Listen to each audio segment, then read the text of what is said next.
I'll call to order the Rolesville Town Board regular meeting. This is April 1st, 2025. Just want to thank everybody for coming. As you can see, Commissioner Long is remote with us tonight. I can see you up there, Commissioner Long. I don't know, can you hear us okay? Okay, he waved at us. So he's not feeling really well, so he's going to be remote tonight. So glad you could join us that way. So with that, we will start with invocation. I think Pastor Tyler Williams from the Village Church is here to lead us in that.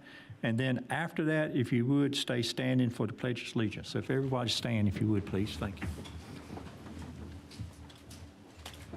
Let's pray. Gracious God, we give you thanks for your love, for your provision, for sustaining us and caring for us. We give you thanks for the beautiful world that you have made. We give you thanks for all of the signs of new life popping out all around us as we enter into this spring season.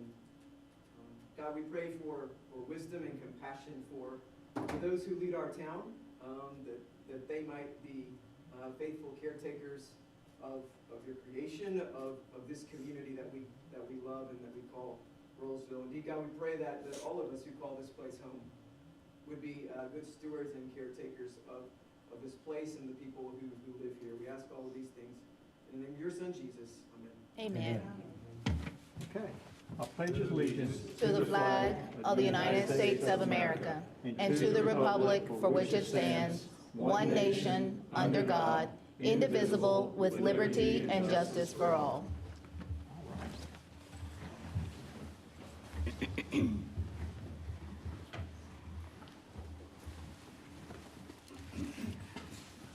Okay, we're going to start tonight off with a couple proclamations. The first one that we have is the National Day of Prayer. And I'll kind of read that one for everybody. So it goes as, whereas each of us is an author of our collective American story, and in participation with the national discourse of address some of the national greatest challenges, we remind of the blessings that we must live in this land where we are able to freely express the beliefs we hold in our hearts. As a nation free to practice our faith as we choose, we must remember those around the world who are not afforded that freedom, and we must commit to building a society where all can enjoy this liberty and life and live their lives in peace and dignity. Whereas from the national humble beginnings, prayer has guided our leaders and played a vital part in the life and history of the United States. Americans has many different faiths that share and proclaim conviction of God listens to our voice, and his children pours his grace upon those who seek him in prayer.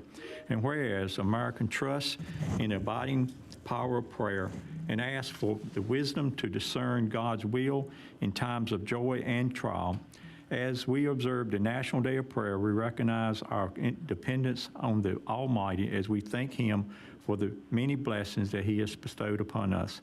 And whereas through prayer we often gain the insight to learn from our mistakes and the motivation to always be better and the courage to stand up for what is right even when it's not popular. And whereas on the National Day of Prayer we ask God's continued blessing on our town and country.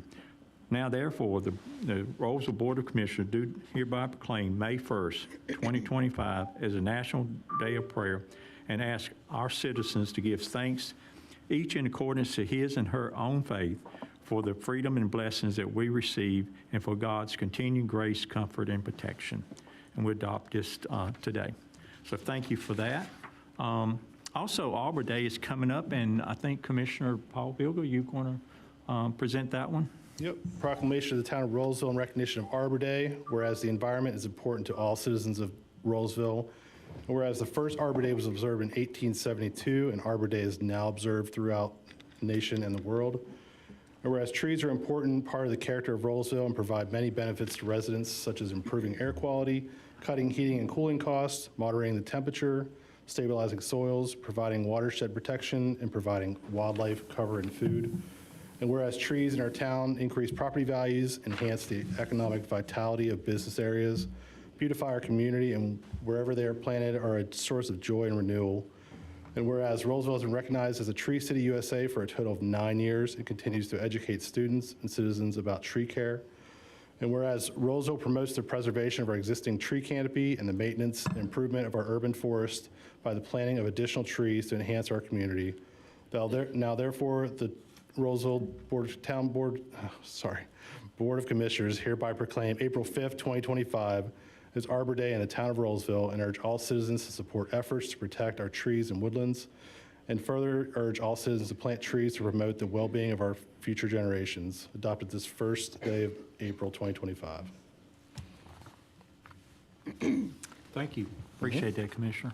And now also Autism Awareness. April Sneed, you want to read that one, please?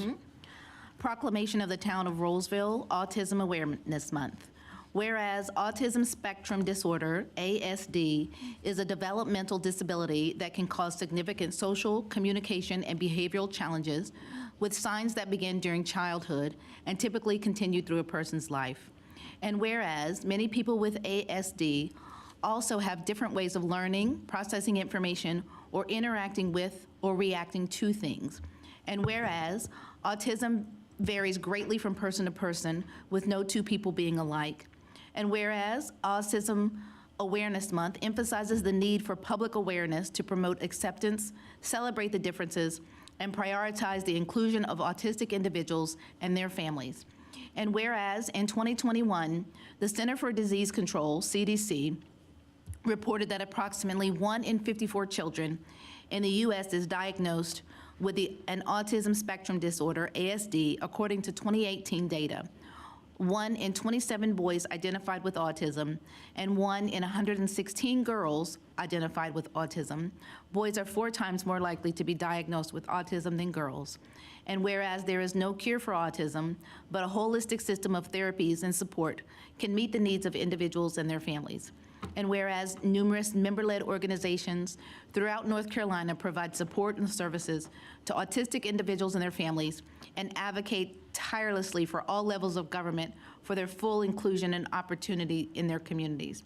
Now, therefore, the Rolesville Town Board of Commissioners hereby proclaim April 2025 as Autism Awareness Month in our community, and we call the observance to the attention of all of our citizens. Adopted this first day of April 2025, Mayor Ronnie I. Curran.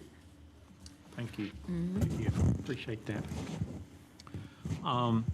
Okay, next we'll have the consideration approval of the agenda. I think there is one change. Item 9B, pay study. I believe that's been delayed. It's not quite ready. And also, we have going to have an addition of 9D, Main Street update, which Eric will present that to us. That's the only changes I heard. So what's the flavor of the board? So moved. A second. Sorry, we got a motion second. Any other discussion? All in favor say aye. Aye. All right, thank you, board. Appreciate that. I think that was unanimous there. Public to be heard section. So anybody sign up for that? Just remind everyone that signed up. It is a three-minute requirement. So you're welcome to come up and comment for 3 minutes. Barbara McLam is one signed up. I got your address. Yeah, come up here if you would to the podium. And Barbara, if you would, state, I got it here, but state your name and address for the record, and then appreciate you coming out. Thank you. I'm Barbara McLam. I live at 400 Grand Rock Way, which is an affordable housing unit here in Rolesville. I came because we got the word that you all were looking into what do older people want.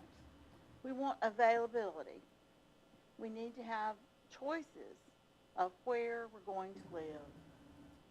Those choices are not available almost anywhere, but definitely not here.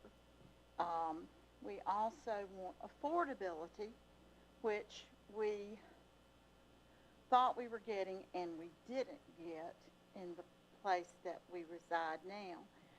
There are a group of people back at the Grand who are watching, and several of us came to this meeting tonight because it's very serious for us. As our money dwindles, the rates we are charged continue to rise.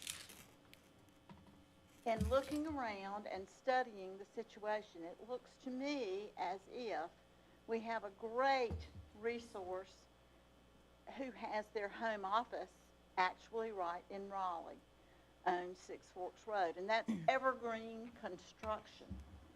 Please go to their website, look them up. They have a multitude of places, one of which is Huntington Spring, and it's located in Wake Forest.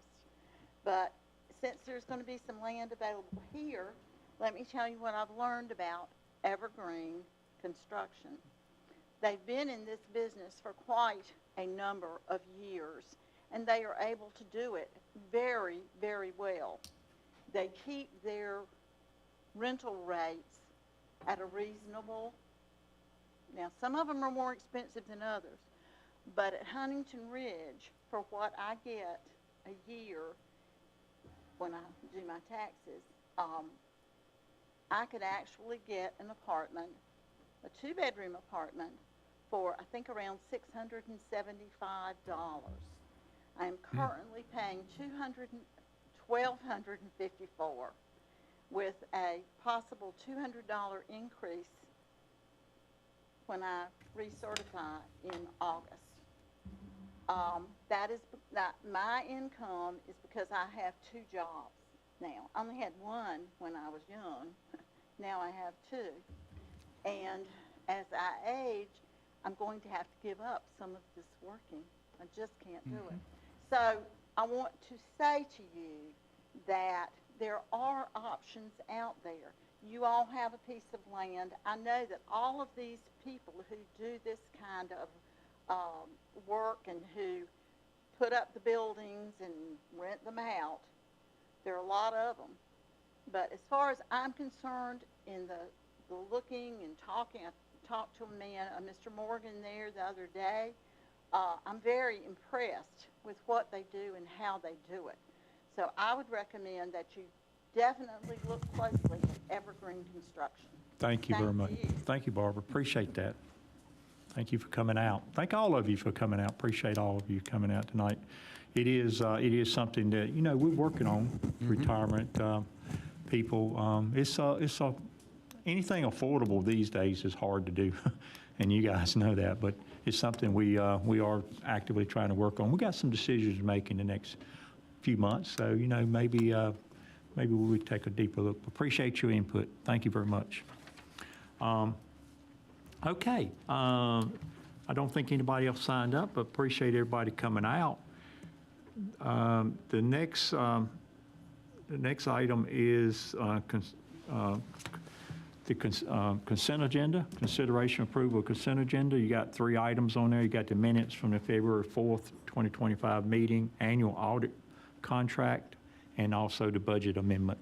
You guys had a chance to review that. Any questions, anything you want to pull out from this consent agenda, and we will vote on it separately, discuss and vote on it separately, or I will entertain a motion. So move. Okay. Second. All right. So I got a motion second to approve this consent agenda as presented. Any other discussion? Not hearing any. All in favor say aye. Aye. I think that was unanimous. Thank you very much. Appreciate that, board. Mayor Kern. Mm-hmm. We will need to do roll call for Commissioner Yeah, Long that's this right. evening. Forgot about you already, Lynn. Thank you for reminding us for that. Yeah, there is a special condition that when we have a remote person, we have to do it by roll call. So, clerk, if you would, please call the roll. So just Commissioner Hall, Aye. Aye. Mayor, No, I don't vote. So. Aye. Odom, Aye. Dilda, Aye. And then Long. Commissioner Long? Commissioner Long? No.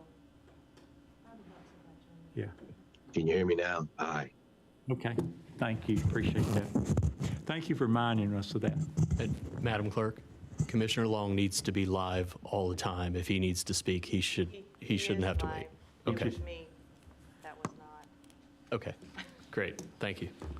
Appreciate it. Thank you. All right, little technicality there, but we got that over with, so appreciate it. So the next item we have is liaison reports. Is there any commissioner that has a liaison report they want to give tonight? We'll start down here with Commissioner Paul. Anything you want to give? Yes, thank you, Mr. Mayor. Good evening, everyone. First, I want to let everyone know that I'm proud and excited to say that we had the unveiling of the 14-passenger van for the Senior Network last Wednesday, right in front of Town Hall. I believe that was well received. We're excited. I'm looking forward to seeing that out on the roads every single day. The second item is on affordable housing for our seniors. The board has an opportunity to make something happen for this. And I think, as Barbara mentioned, we've had an issue at the Grande last year, and the mayor and I and others were involved in dealing with that when they raised rents, and 11 of our town residents were displaced because of that. We did reach an accord with the management and ownership of the Grande last spring, which didn't hold very long. We got a second one, and now I understand that the people who moved in when those people were displaced are now subject to the same rate increases that the previous tenants were subjected to, and at least 4 new residents have been displaced, and there's nowhere to go. So I will continue to push for the much-needed senior affordable housing in Rolesville, because it is a need. We have a big senior community here, and my understanding is that in the next few years, maybe by 2030, the senior demographic will be the largest in the world, not just here in Rolesville, but in the world.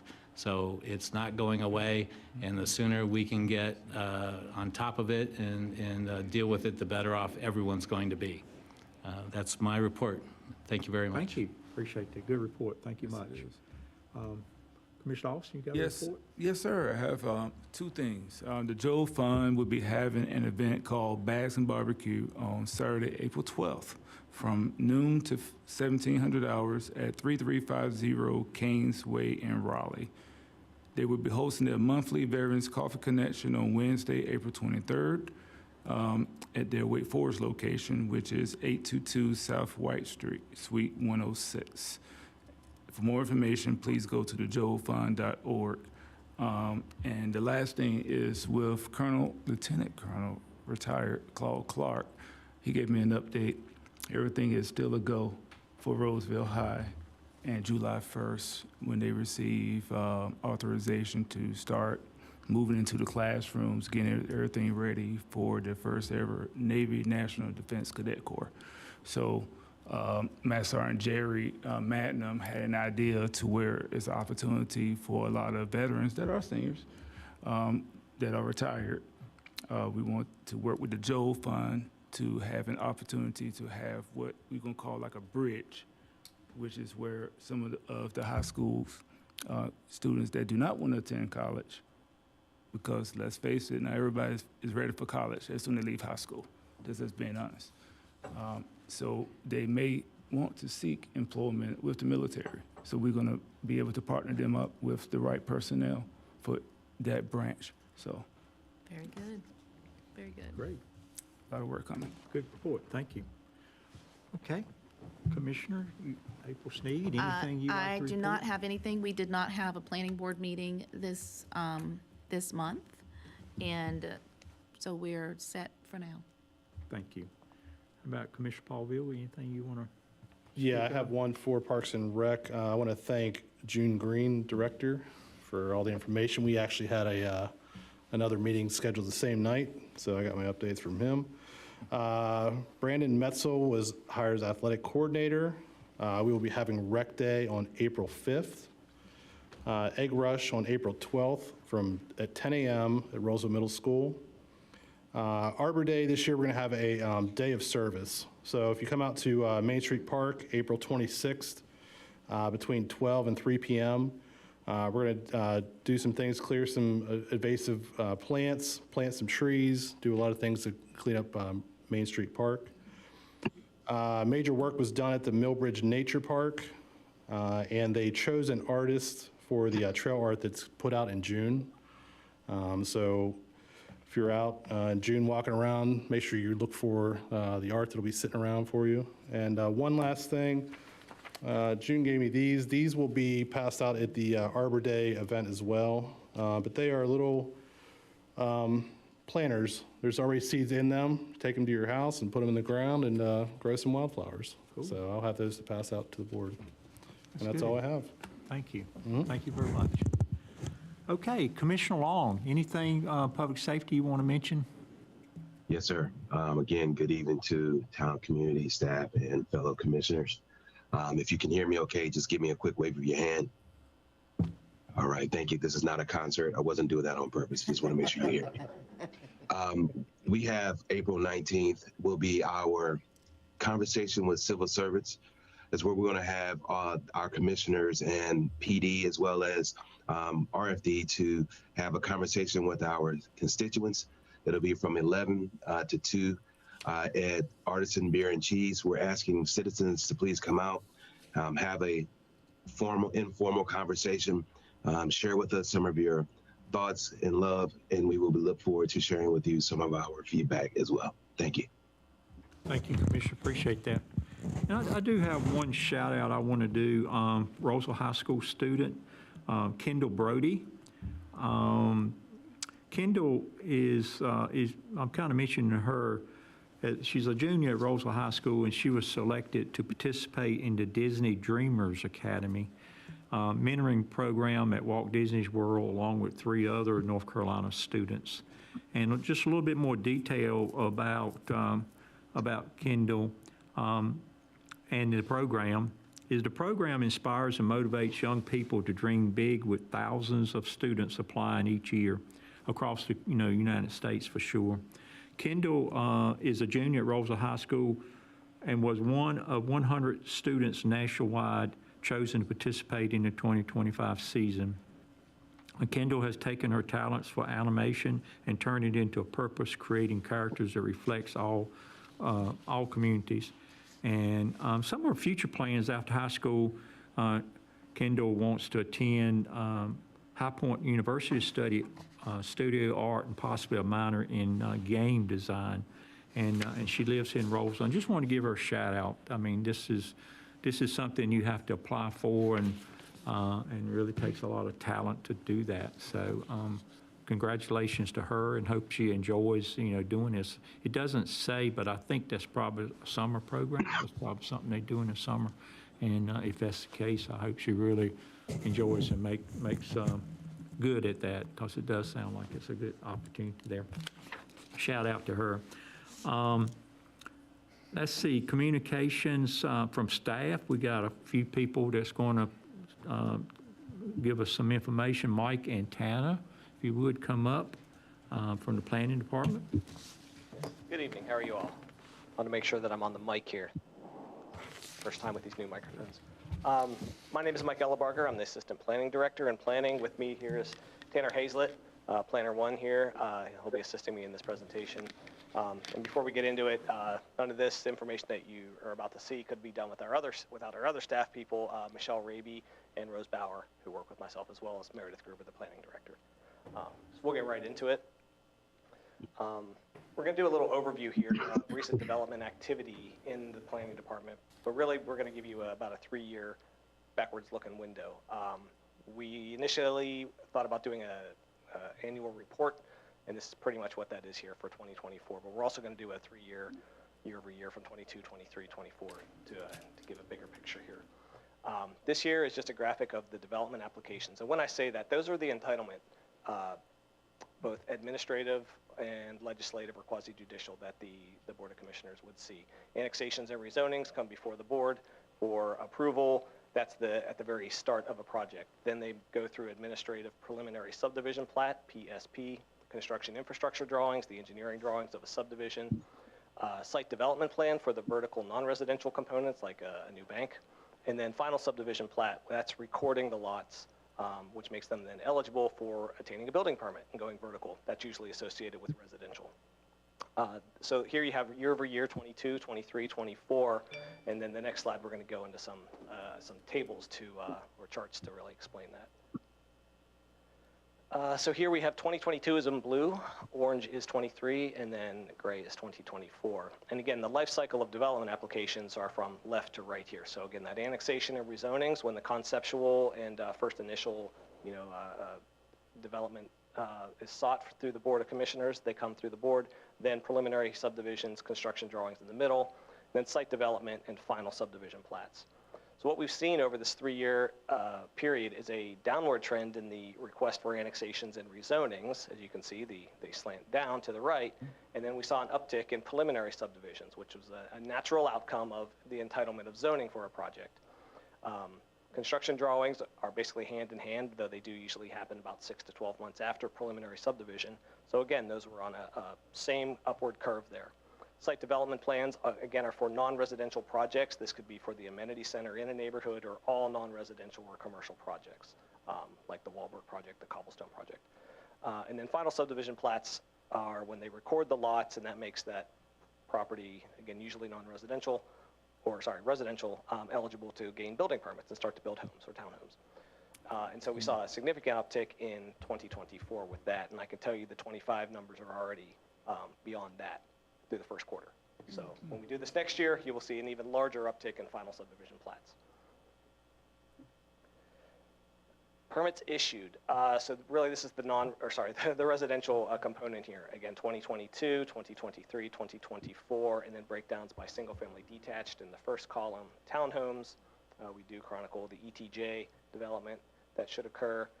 Then the total numbers of single family townhome and ETJ are there in that kind of middle column, and then all other permits are what we generally call the trade permits. That's when folks do HVAC swap outs and electricals and things like that.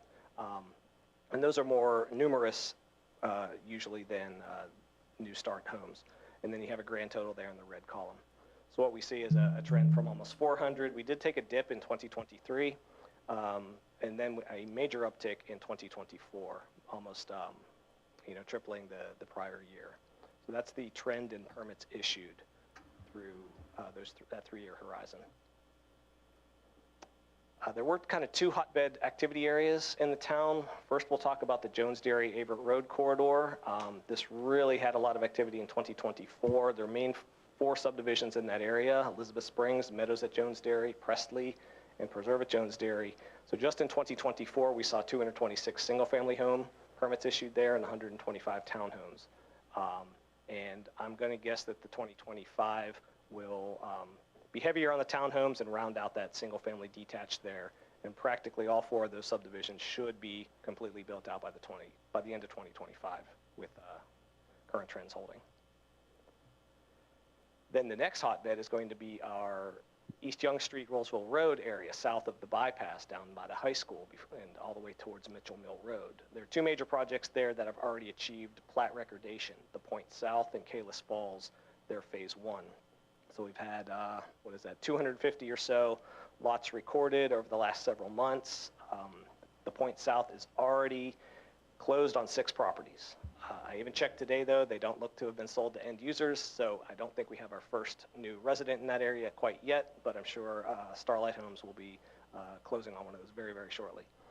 And then in Kalis Falls, 129 lots were recorded, and they should begin here in April. Very soon we'll have more vertical home construction in Kalis Falls. These 3 subdivisions, we're generally calling them closed out and completed: Elizabeth Springs, the single-family detached portion, Chandler's Ridge, and Perry Farms. Those are all up in the Averitt Road corridor on the north side of town. And then these 5 neighborhoods, are nearing completion, getting closer and closer to that closeout period when we're down to the last 10 or 15 home permits. Elizabeth Springs Townhome, that's probably the one with their most remaining. They have 51 townhomes. It's kind of their phase 2 of the townhome component, where they had approval for about 100 total.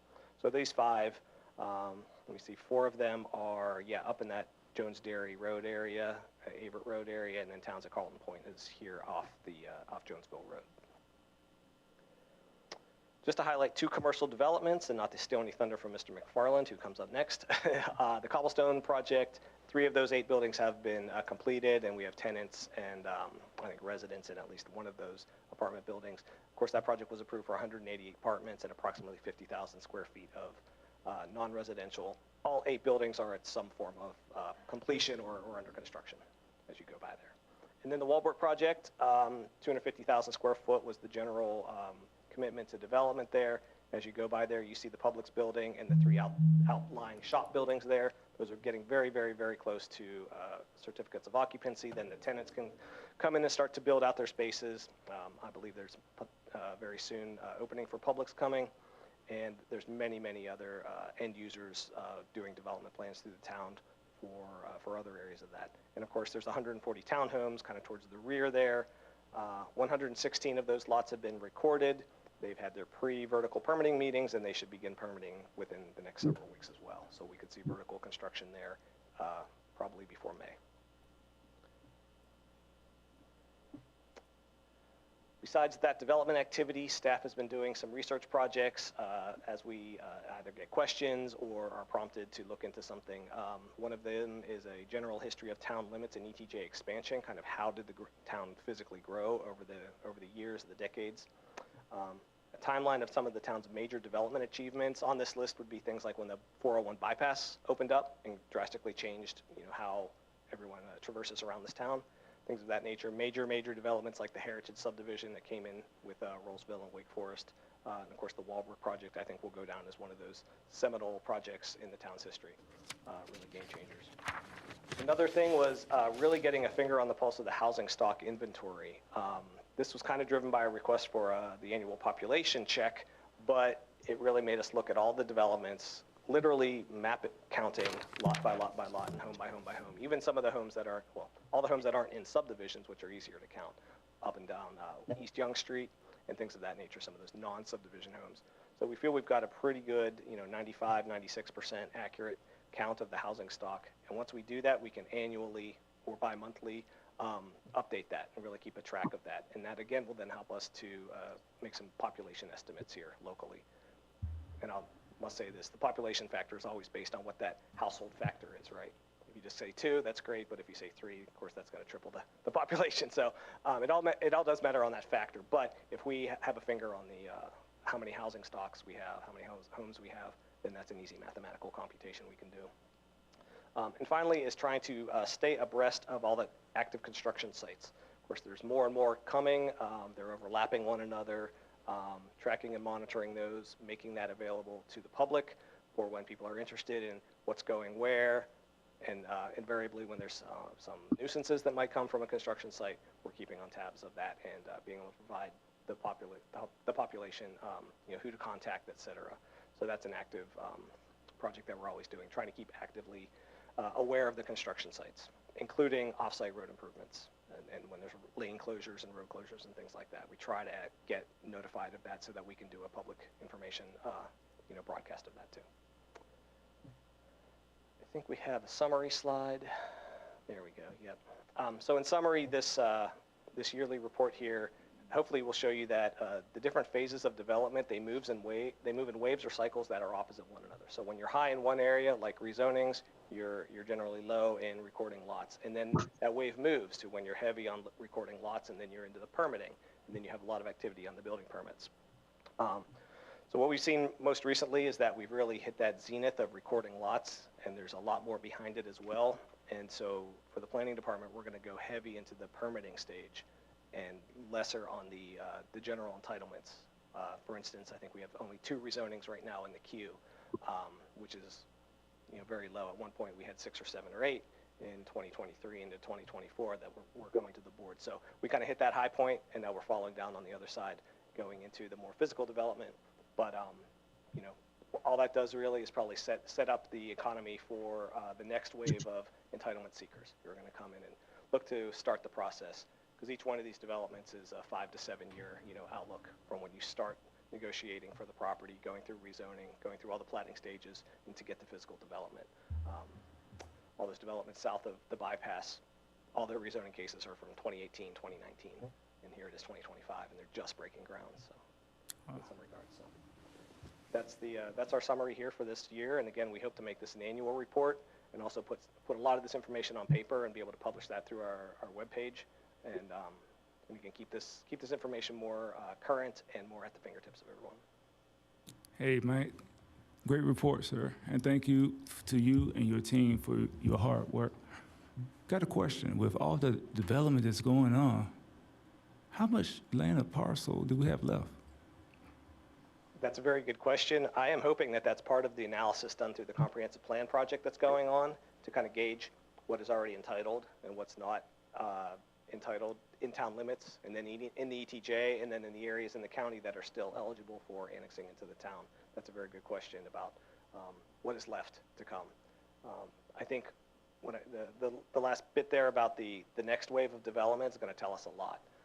Again, there could be some tracks out there that were too expensive or too inaccessible from one perspective or another, too hard to get utilities to, too much rock that was known, et cetera. But at some point, that land it'll raise to the point of that's the next opportunity land, so it'll go under development. You know, a question from Mike? I have a question. How many phases were there of the Jones Dairy?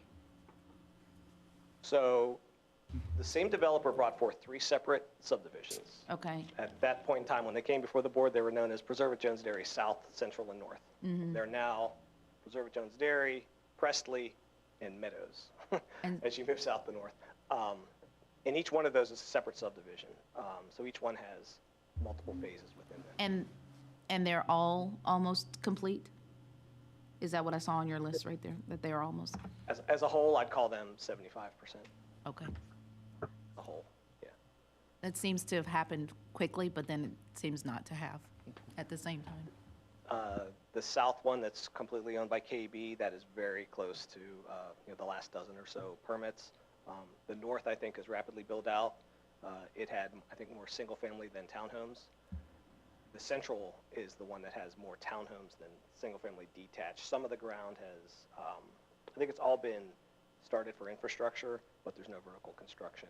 It's moving kind of from the west to the east, back towards Avert Road. Okay. It's construction path. Yeah, so that'll be the last one to finish up. Very good. Thank you. Good. One question, Mike. I know back during the crunch time, houses wasn't on the market very long. Actually, you had to buy them before they was built at one stage almost. You may remember that. Yeah. So where are we at today? How do you mentioned inventory up there? How long are they staying unsold? Do you have an idea? Unfortunately, I don't. We don't keep track of the real estate trends for that matter. From our perspective, for the amount of homes that are reaching certificate of occupancy relative to the area, you wouldn't think very long. But again, we're in an area where folks have choices. You know, you could be 5 minutes away and be in another community and not be in Rolesville anymore. But from what we've seen from the platting activity and from the building permit submittal, there's going to be a lot of new inventory, especially south of the bypass there.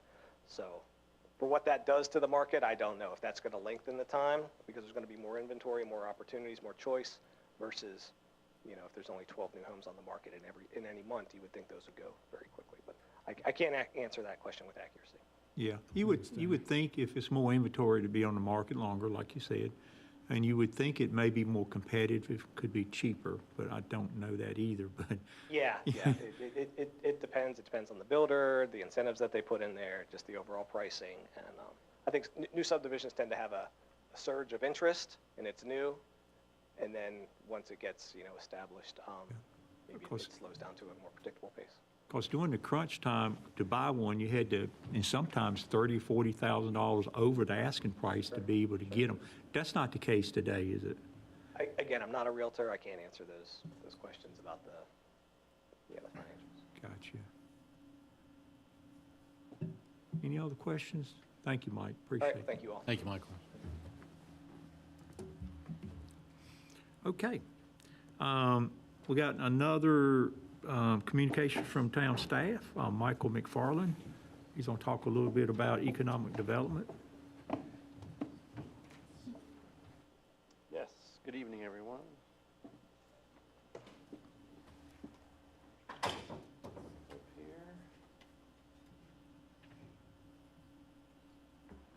here.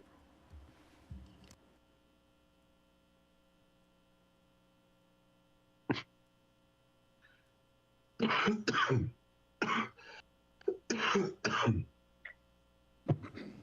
I'll be brief as we also have with us tonight, following me, some of our economic development partners with us to share about their activities and business support and economic development. Just a couple things tonight.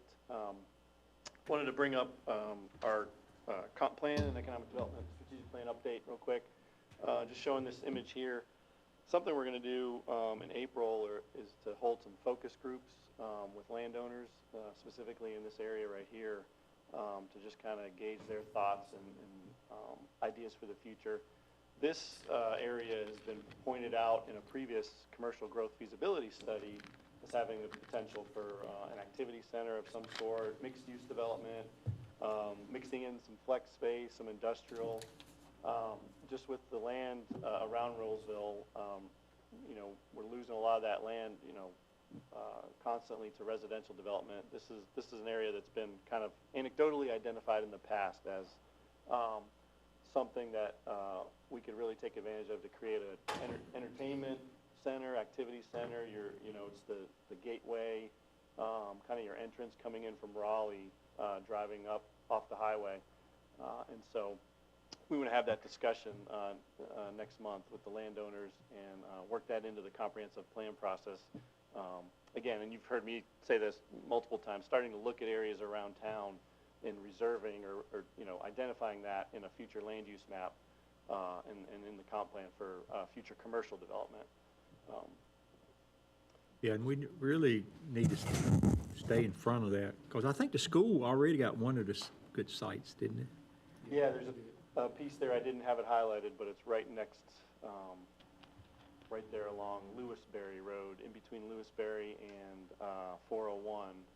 They picked that up, so that's owned by Wake County right now, kind of there to the bottom left. Is it something that we could put in writing?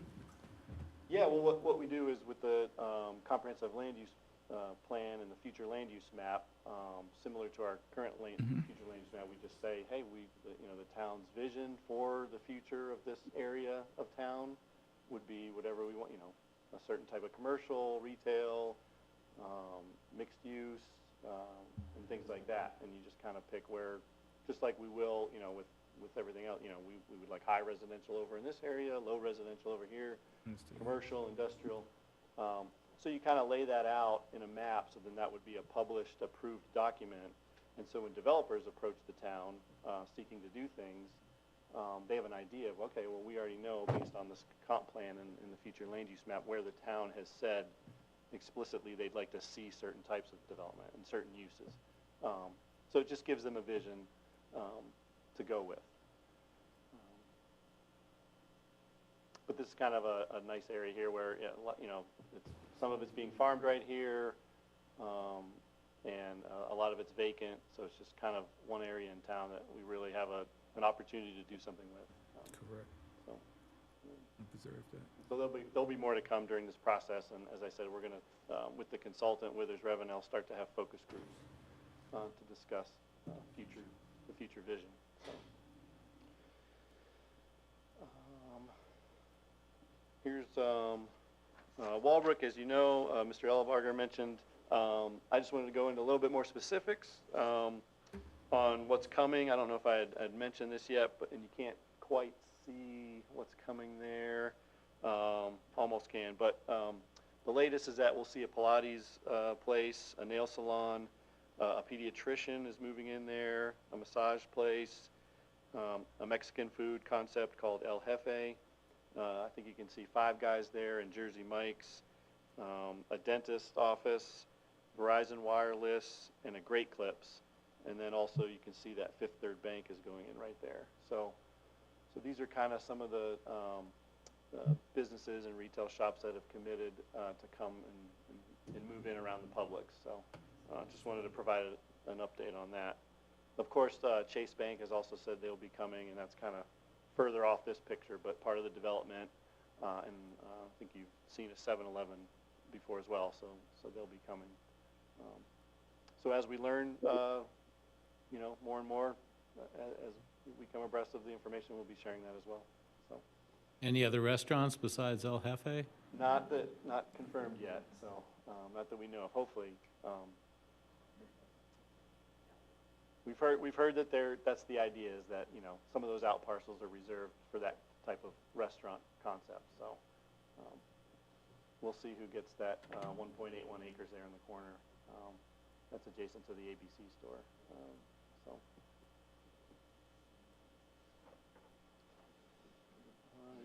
Did want to just show this futuristic rendering. Again, you've probably seen this before. Mr. Robert Shar has purchased the former Pine Glow building, and he will be demolishing that pretty soon here, and would like to host a groundbreaking event as well. This is going to be a future ice hockey rink, basketball court, a Ninja Warrior-like obstacle course, and a restaurant. So we're hoping to see this, see the demolition take place soon. And you also might have seen on our social media where he's kind of put out a survey to the community to try to get ideas for a new name for the place. So we're still waiting on to see what that might be called. But I think on our social media you have a chance to weigh in and if there's any ideas for the name.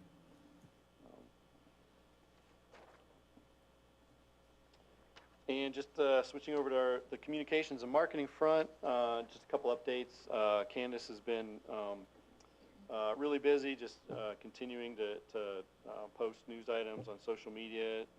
She, in fact, has received about 130 internal communications requests just from fellow colleagues, you know, ranging from, you know, graphics, creating graphics, social media posts, digital signs, and things like that.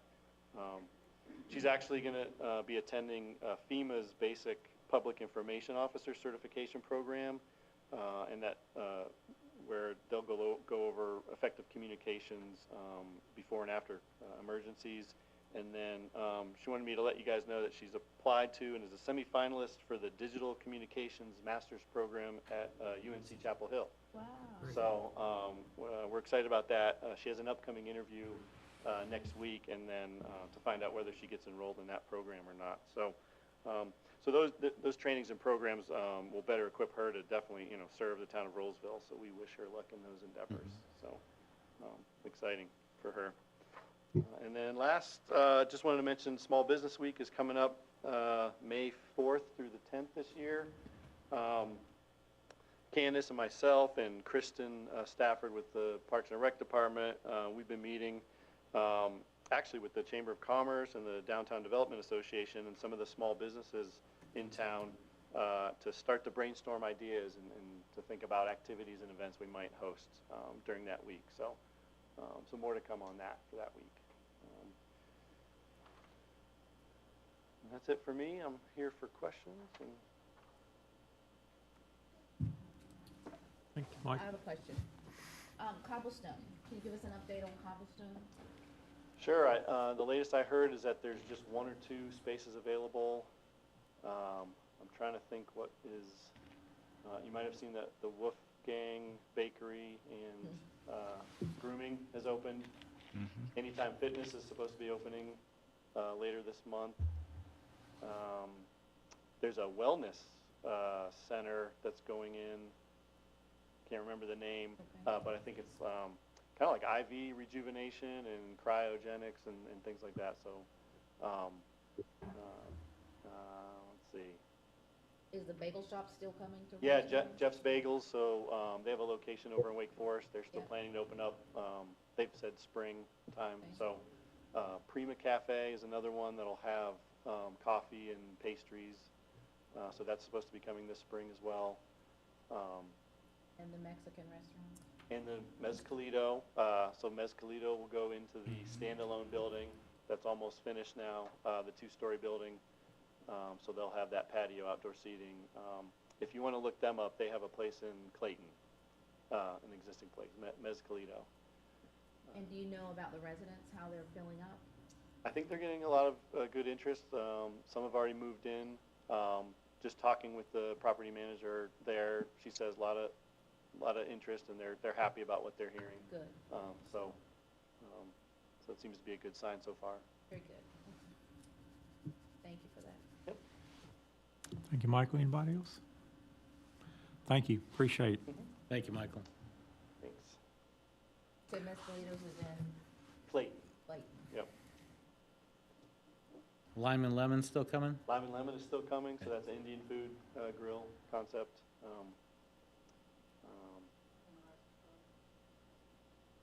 Ataraxis Travel, they're nearby. Yep.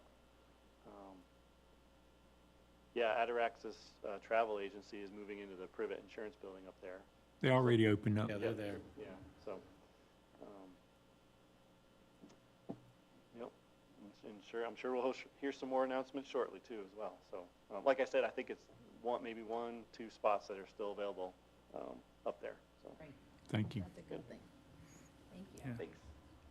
Okay, next item, Main Street update. Eric, I think, is going to do that, so. Yes, good evening, everybody. Just wanted to take a second to give you all some updates on the Main Street project. Since Michael presented, I'll kind of start with, I'll go in reverse order with the presentation as I did last time, and start at the Burlington Mills Inn and work the way back up to the Main Street intersection. So there are pretty much like 4 major categories when it comes to the project. So I'll kind of break it down in those categories. So with the Burlington Mills realignment in front of Cobblestone, where the Publix is, they're working on the storm drainage that's on that end now, and they're also finishing up the sewer line relocations that are happening adjacent right in front of that Walbrook development. And so once they complete that, they'll move on to the widening of that section to allow for the full realignment of that area. One major deadline in that area is the signals. And so we expect the signal to be active there at the end of this month. And so that's in time for the handover of the keys of Austin, who's the developer for that Walbrook development, when he turns it over to Publix. And so Publix will be opening later this year. And so they'll start actually packing out the actual grocery store early next month. And so the signal will be active within the next 4 weeks, the end of this month. And so I wanted to let you all know about that. So that's kind of like the big part with that. And then the other part of that end of the project is the Burlington Mills realignment. As they continue, after that signal gets activated, and so that's one of the main things, that signal has to be activated there at Publix for them to start connecting those 2 sections of the road that connect to the old Burlington, will connect to what is the current Burlington Mills. And so throughout the connection of that road, traffic will be flowing. And so they'll be connecting one side of it, primarily that far side, the connection that's furthest from Town Hall first, and then the one that's closer. Those tie-ins will take some time, but that will be happening and expected to be fully active later this year. Again, they're kind of focusing on getting the signal done and then focusing on the intersection work and then tapering their way back. But they want to make sure that all of the sewer line relocation that's adjacent to Main Street is done, so that all the work in that Main Street corridor is done before they connect the Burlington Mills roads. Chance, did they give you a timeline? It'll be later this year. Yeah, so they don't have a specific timeline for the opening of that Burlington Mills road yet. Yeah, that's what I'm looking But it'll likely be like November, December. for. Thank you, sir.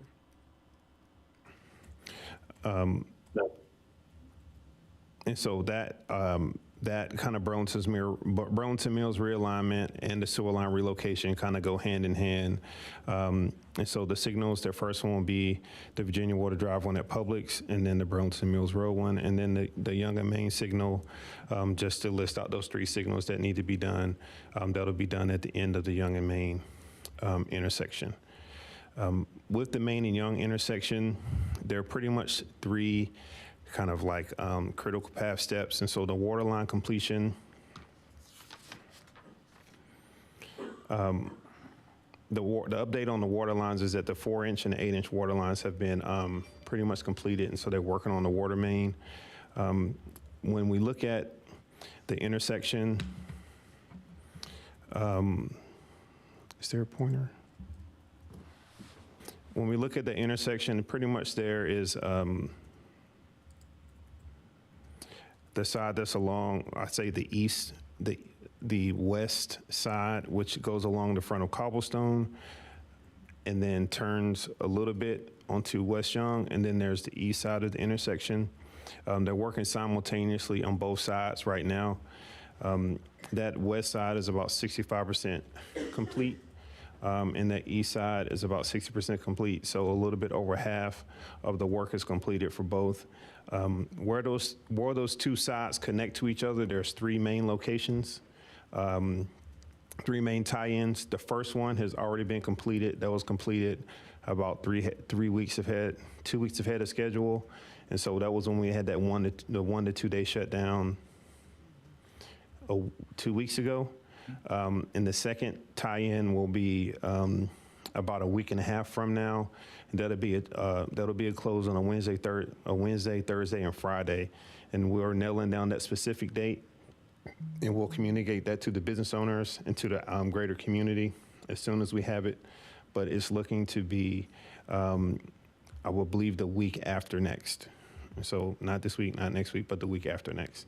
But there'll be updates going out in the news blast and on social media leading up to that, and the signs the boards will display. We'll coordinate with the downtown businesses to pick the best time to where we don't impact traffic flow and businesses up there. They said the Wednesday, Thursday, Friday. No, it'll be Monday, Tuesday, Wednesday of the following week. That's correct. It was Monday, Tuesday, Wednesday, not Wednesday, Thursday, Friday. Because we did a Thursday, Friday last time, and this upcoming time will be a Monday, Tuesday, Wednesday closure since it's 3 days. Again, we'll send out something that's written. And then the other tie-ins, it will not result in a closure. And so those tie-ins will be at the kind of like in front of Cobblestone, but across from Cobblestone, there are 2 homes. One is vacant, and then a salon. And they have a water service that goes beneath the road. What they're going to do is they're going to bore underneath instead of in a traditional way. And so it won't result in the closure, but those are tie-ins that have to happen. So they're expecting to finish that. I'll jump to a slide that'll give you these dates, the dates of these 3 milestones on the next slide. But expecting this to be done mid-May. And this work will overlap with the storm drainage.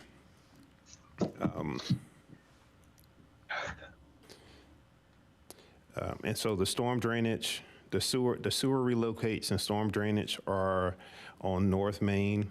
They start just above the temporary parking lot and then turns down William Street. So that's an important part because the water that kind of sits in that intersection right now, it has to go somewhere. And the storm drainage has to be in place before they do the final surface of the road. And they have already started on that. So that's the work that you see in front of the temporary parking lot, like right between that and the street. And so that's going to be going up. There will be adjusting those 4 step systems in those homes on North Main, the sewer lines, and then they'll be doing the storm drainage that will make sure that that water turns the corner and goes down into it's the correct place. And so that storm drainage work will be completed in mid-June. So that's about that'll be about another additional 4 weeks out. Again, all this work kind of overlaps. And as they get closer to the completion on that sewer line work, that's the storm drainage work on North Main. You'll start to see the backfilling of the street, lowering of the road, and doing the construction of the actual travel surface of the road. All in all, what we're looking at for this Main and Young intersection, Things have been going very well. When we spoke with you all last time, we said late summer. That was in October of last year. Early this year, the delivery of the materials did not come in January. It actually came in about 8 weeks late. And so the schedule kind of bumped back additional 8 weeks, but things have been going well. And so the water line completion, we're expecting, and so when I think of these, you think of water lines being the lowest part of the project, and then you do the next layer like a layered cake. And so you have to get the water lines in place, and then the sewer and storm drainage kind of sit above that. And then you do the road structure. We're expecting the full opening and signalization to being completely out the way down there for traffic to flow in September of this year. And what's not mentioned in here is the relocation of all of the utility poles. The old utility poles will be removed. By then, all of the fiber infrastructure with CenturyLink, all of those will be relocated. Spectrum, all those things will be relocated. And the only things that will be left to do will be temporary walking surfaces will be in at that point, but the only thing that will be left after that will be the pavers that you physically walk on, the places in which we'll be putting inlets for trees, boxes for trees, and the finishings of it. And so the actual road surface, we're expecting to be normal, to be and have no interruptions of traffic flow in late summer. The traffic flow will continue on on Main Street going north to south. Well, it's kind of like southwest to northeast. Somebody laughs, but because it's not, doesn't go directly north to south. That will continue. As we work through it, we'll look to add more functionality. And so when we can add more, add a temporary lane that can turn to East or West Young, then we will do that. We continue to explore those ways to kind of re-engineer and to kind of push things along throughout the project. The good thing is the weather has kind of been on our side. Since the weather's trending as being very, very dry, we're kind of like in a drought. We see that the ground hasn't, even when it did rain in the most recent downpour 2 weeks ago, it didn't saturate the soil, came down too fast. And so they're able to kind of get to work as soon as it rains. So the progress is going good. We don't anticipate any barriers. And this is our worst case scenario schedule. And so we're hoping to gain more time as we go, but I didn't want to communicate something that would be a deadline that would shift any further. But everything looked like it's going well. The other additional thing I want to give a related update is that with Granite Falls Boulevard, it was always in our plan to pave Granite Falls Boulevard later in the summer once we got some of the construction out of the way. What we didn't want was 2 construction zones at the same time. But over the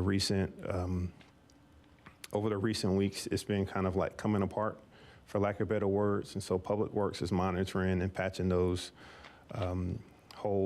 potholes on Granite Falls Boulevard in real time. We encourage anyone who we've had 1 or 2 residents reach out. They had like a slash tire from hitting a pothole. Please reach out to us if you have any difficulty with that.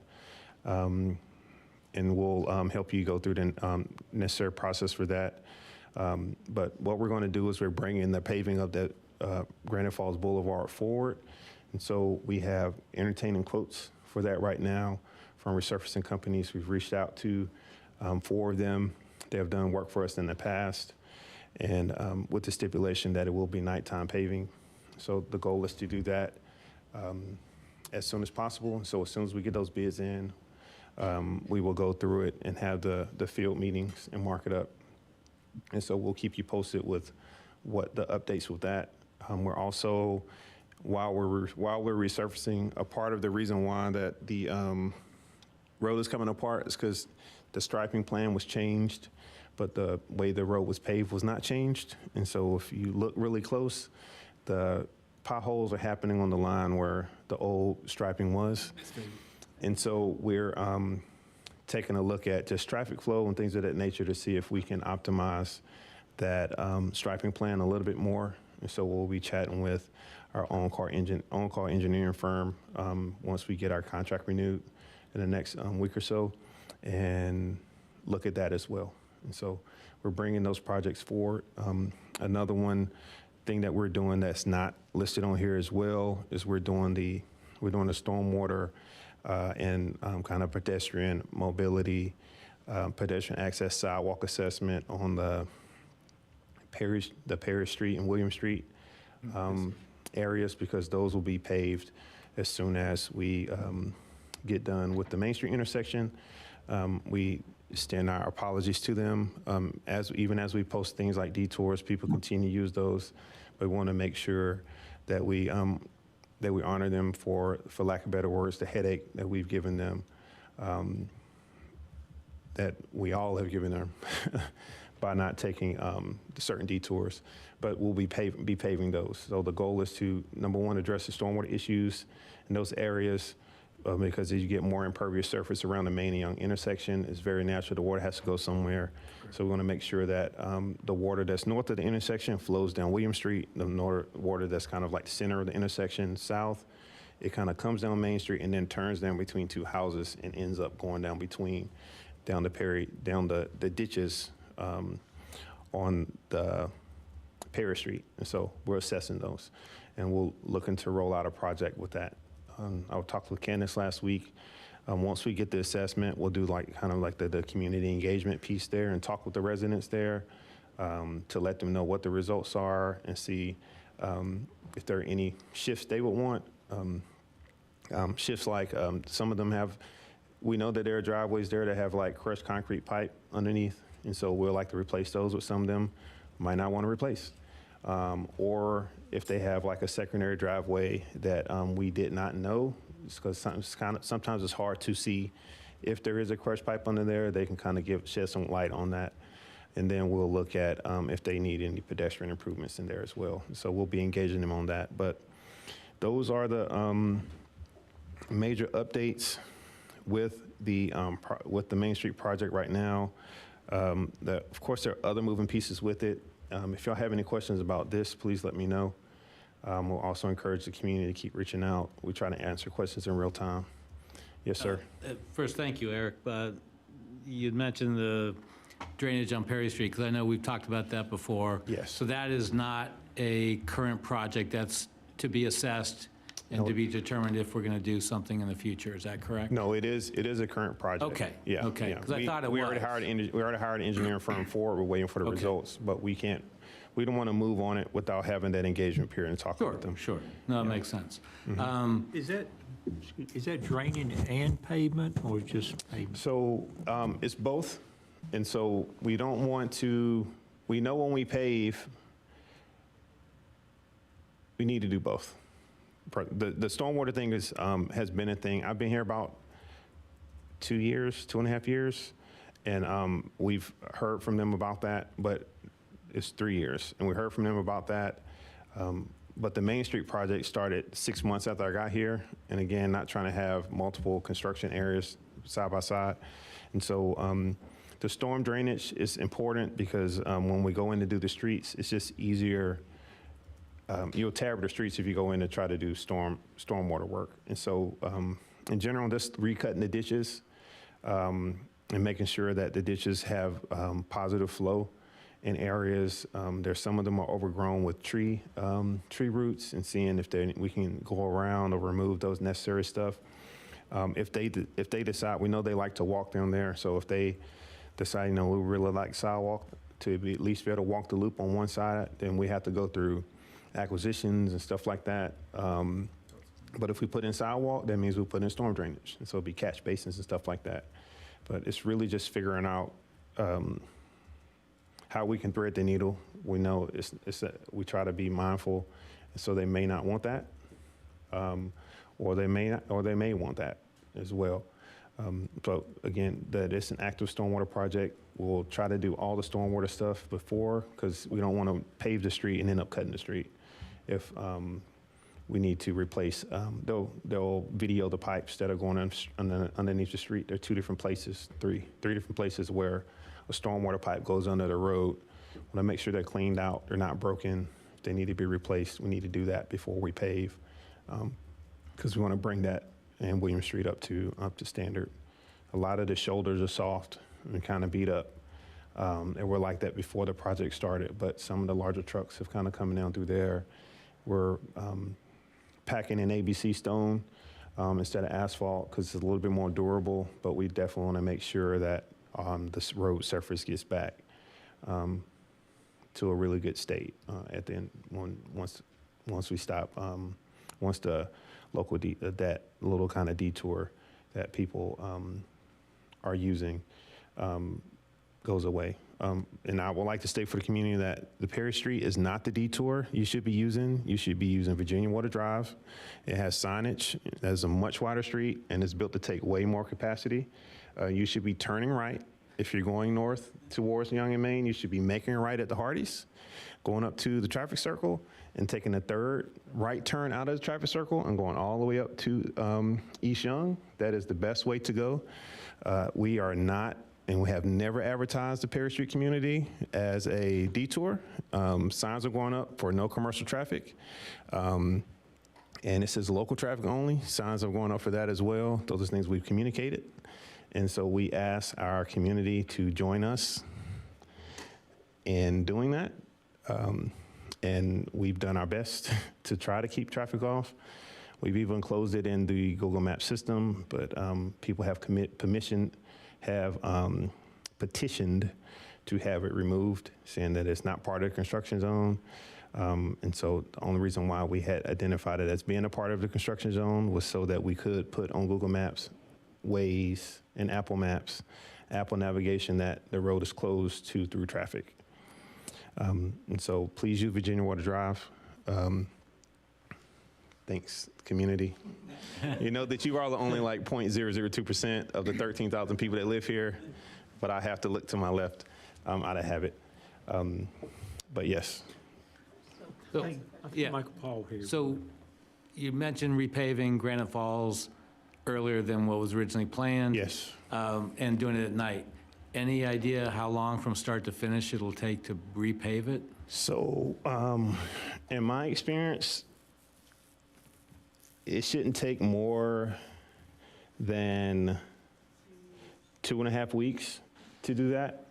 What you'll do is you spend about 2 weeks patching, 1 week, 2 weeks patching, and so they'll do some cores. They'll make sure that some of the places the asphalt's coming up just the top layer, but they'll do patching with that, and then it's pretty indirect. It's a straight shot. It's just mill and pave. The paving itself should be only about 3 nights of actual paving, but the patching will be the main thing. And whenever you resurface a road full width, you're required to address all ADA. It's the DOT standard. We, in Rolesville, we ascribe to that, even though it's a local street, we ascribe to the DOT standard. And so any of the curb ramps that are broken need to be replaced. Any of the concrete that's broken need to be replaced. Any of the sidewalk that may cause a trip hazard will have to be addressed as well. And that's any time you do the full width of a road, you have to address ADA compliance. And so the lead up to it it's mostly like not paving. Right. But the whole project would be about 3 weeks, I would say. And you said doing it at night, and the road won't be closed. It'll be No. one lane or so. It will be regular. It'll be temporary paint. It'll likely have a temporary paint. Whenever they start doing the actual paving, then they'll likely try to get it done in a swift amount of time. But you expect, like, anytime you've been on the highway and they've done a long stretch, they'll mill it out and they'll put in like a paper joint on one end where you just kind of ramp down and you just ride slow through there with some kind of temporary striping during the day. But the goal is to not be in the way on Granite Falls Boulevard.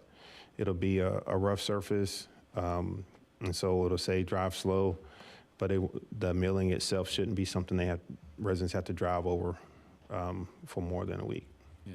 One last question, and you and I have talked about it before, and I know what the answer was. I don't know if it's changed, whether DOT would give us a longer signal at Granite Falls and Rogers.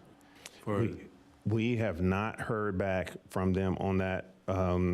That's something that we've asked for multiple times since the Right, I knew initiation of the that, project. And so it's their signals division. I don't know if they've had turnover. I don't know if the person has changed. The person I usually call there is no longer works there. Okay. And so that's something that they have not been able to respond with us about. We continue to ask for them about it. Somebody asks us about it about every month. Sure. But we have not been able to make any leeway on that. Appreciate you trying. Thanks. I do. No, go ahead. Yeah, go ahead, Abe. Okay, just two questions.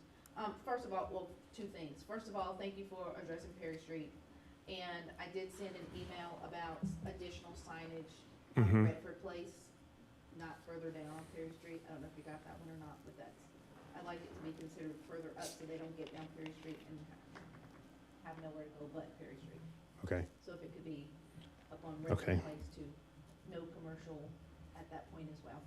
And then the paving of Granite Falls, so you expect that to begin soon? So we need to bid it out. Well, we need to get quotes. And so we're not doing a traditional bid process where you post it for, 14 days to 30 days. We're reaching directly out to the firms. We have to do the field review, field meetings with them so that they can do the takeoff for it. We hope that we can have that company contracted to mobilize within the next 4 weeks. It'll be about 4 weeks to do that, just the contracting piece. The reason that I ask is because, Granite Falls pool's open on May 11th. I don't know what nighttime hours are, but people aren't out of there until 8, 9 o'clock at night. Oh, okay. So that, Gotcha. and Understood. that road is crawling with people. Understood. All day long it opens May 11th. It really gets hot and heavy when school's out in June, but nonetheless, you know that there's parking on that street all hours of the day until 8:30, 9 o'clock at night. Okay. So if it's after 9, it'd be okay. Yeah, our goal is for it to be true nighttime work. Okay, I don't, And so we can build that in. Thanks for mentioning that, because I stopped by there yesterday and their pool was closed. They had a pipe burst. But I was going to ask them about that. But we can do that. Okay. Thank you for that. And one question for you, sir. Yes, sir. With the influx of traffic that Virginia Water is taking right now, is there any areas that we need to be aware of that may need resurfacing? So we are, Virginia Water is kind of like the next focus area. We're going to look at true traffic calming in there and not just resurfacing. We don't see it. Their road was built a little bit different. It was made for that kind of traffic. It's a little bit wider. It's very, very wide. I don't know why it was that wide. And so it's not seeing the volume or damage that we are seeing on Granite Falls. But again, the reason why Granite Falls is coming apart was how it was restriped. About, I guess, it was predated me, maybe 3 years ago. Yeah. The striping was changed. You can kind of tell. I kind of looked back and asked. It was when the bike lanes were put in. Yeah, and so when the bike lanes were put in, you kind of have to just do a mill and refill because the tire is riding down the joint where the two runs of asphalt come together is kind of like a problem. And then also when you put the paint, the reason why you put when you pave the lanes, this is kind of technical, but you pave the lanes and you put the paint is usually on top of the crack. And that keeps the water from getting in because that's the main place it gets in. So you get the freeze thaw. And so we've had a lot of that, particularly even the last 2 months. It'll be kind of warm, it'll rain, and then it'll drop down to 30 degrees. That's just not good for your road. And so their road just needed maybe a seal coat or chip seal coat or micro surfacing maybe 2 years ago. But again, once the Main Street project started, we said that we'll do this afterwards. But we hope that we can work on it and it won't be an issue. Yeah. Thank you, sir. So real quick, if we do the repaving, I definitely want to see something in the contract, that's a deadline. It has to meet a deadline. It has to have Yes. liquidated damages. And also for the road structure completion at Main and Young, if there's any way we could stress to the contractor to get done mid-August before school starts again, that'd be great. Because I just don't want to see people forget how to drive, and all of a sudden we start with school again, and we're still going to have these, different ways to go. So I'd rather just see if they can push to try to get something done in August, if possible. Okay. Can I give you one more thing to put on your list? You need, when you talk to Grant Falls, they do have swim competitions during the summer, and those can run late into the night. Okay. Linwood, do you have any comments, questions on this construction work job? All my peers have asked them all, so thank you. Thank you, Linwood, appreciate that. Any other questions? Thank you for the update. Appreciate the update. So the next item, we have a couple of our partners coming in to communicate with us. The first one is from the Rolesville Downtown Development Association that will give us updates. Sheila Sutton. Most of y'all maybe remember Sheila. She used to be part of this board. So I haven't forgotten you. If everybody else have, I haven't forgotten. But welcome tonight, and looking forward to your update. Thank you so much, so much. Greetings, Mayor, Commissioners, the board, staff, including Mr. Neal, the attorney, miss you, and all of the staff and residents of our Rolesville community. I'm happy to be here tonight to share with you. I do not have a PowerPoint because I'm going to be before you very, very briefly. My update will come later in the year. So I'm just giving you a preview of what's to come from Rolesville Downtown Development as far as us asking for money. And I'm happy to report that we're not asking for as much. Woohoo! Starting on a good note. All right. So, but I want to start by, because I know a lot of people may not be familiar with the Rolesville Downtown Development Association. So I always like to start by grounding kind of where we are. So Rolesville Downtown Development Association is a nonprofit organization established here in Rolesville January of 2024. So we're about a year and 3 months old. So we spent 2024 kind of building our board, if you will, and building our organization.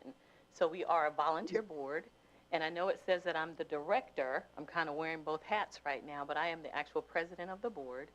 And we're focused on, a little different than what the chamber does, we're focused on bringing commercial businesses, large businesses, hopefully, to Rolesville, and our specific area of focus is downtown Rolesville. And we will be defining that with a map very soon as to what we're referring to as far as downtown. But our focus is on commercial development, larger commercial development, and maintaining and forming new relationships with our development community. A lot of times it's very difficult for the board to do that, so we will serve as that arm to build those relationships out. So that's what we do for those of you who may not be familiar with us just yet. So I just want to talk briefly about kind of some of the pros of our organization, why we exist and why it's important for us to exist beyond Sheila Sutton's tenure, okay?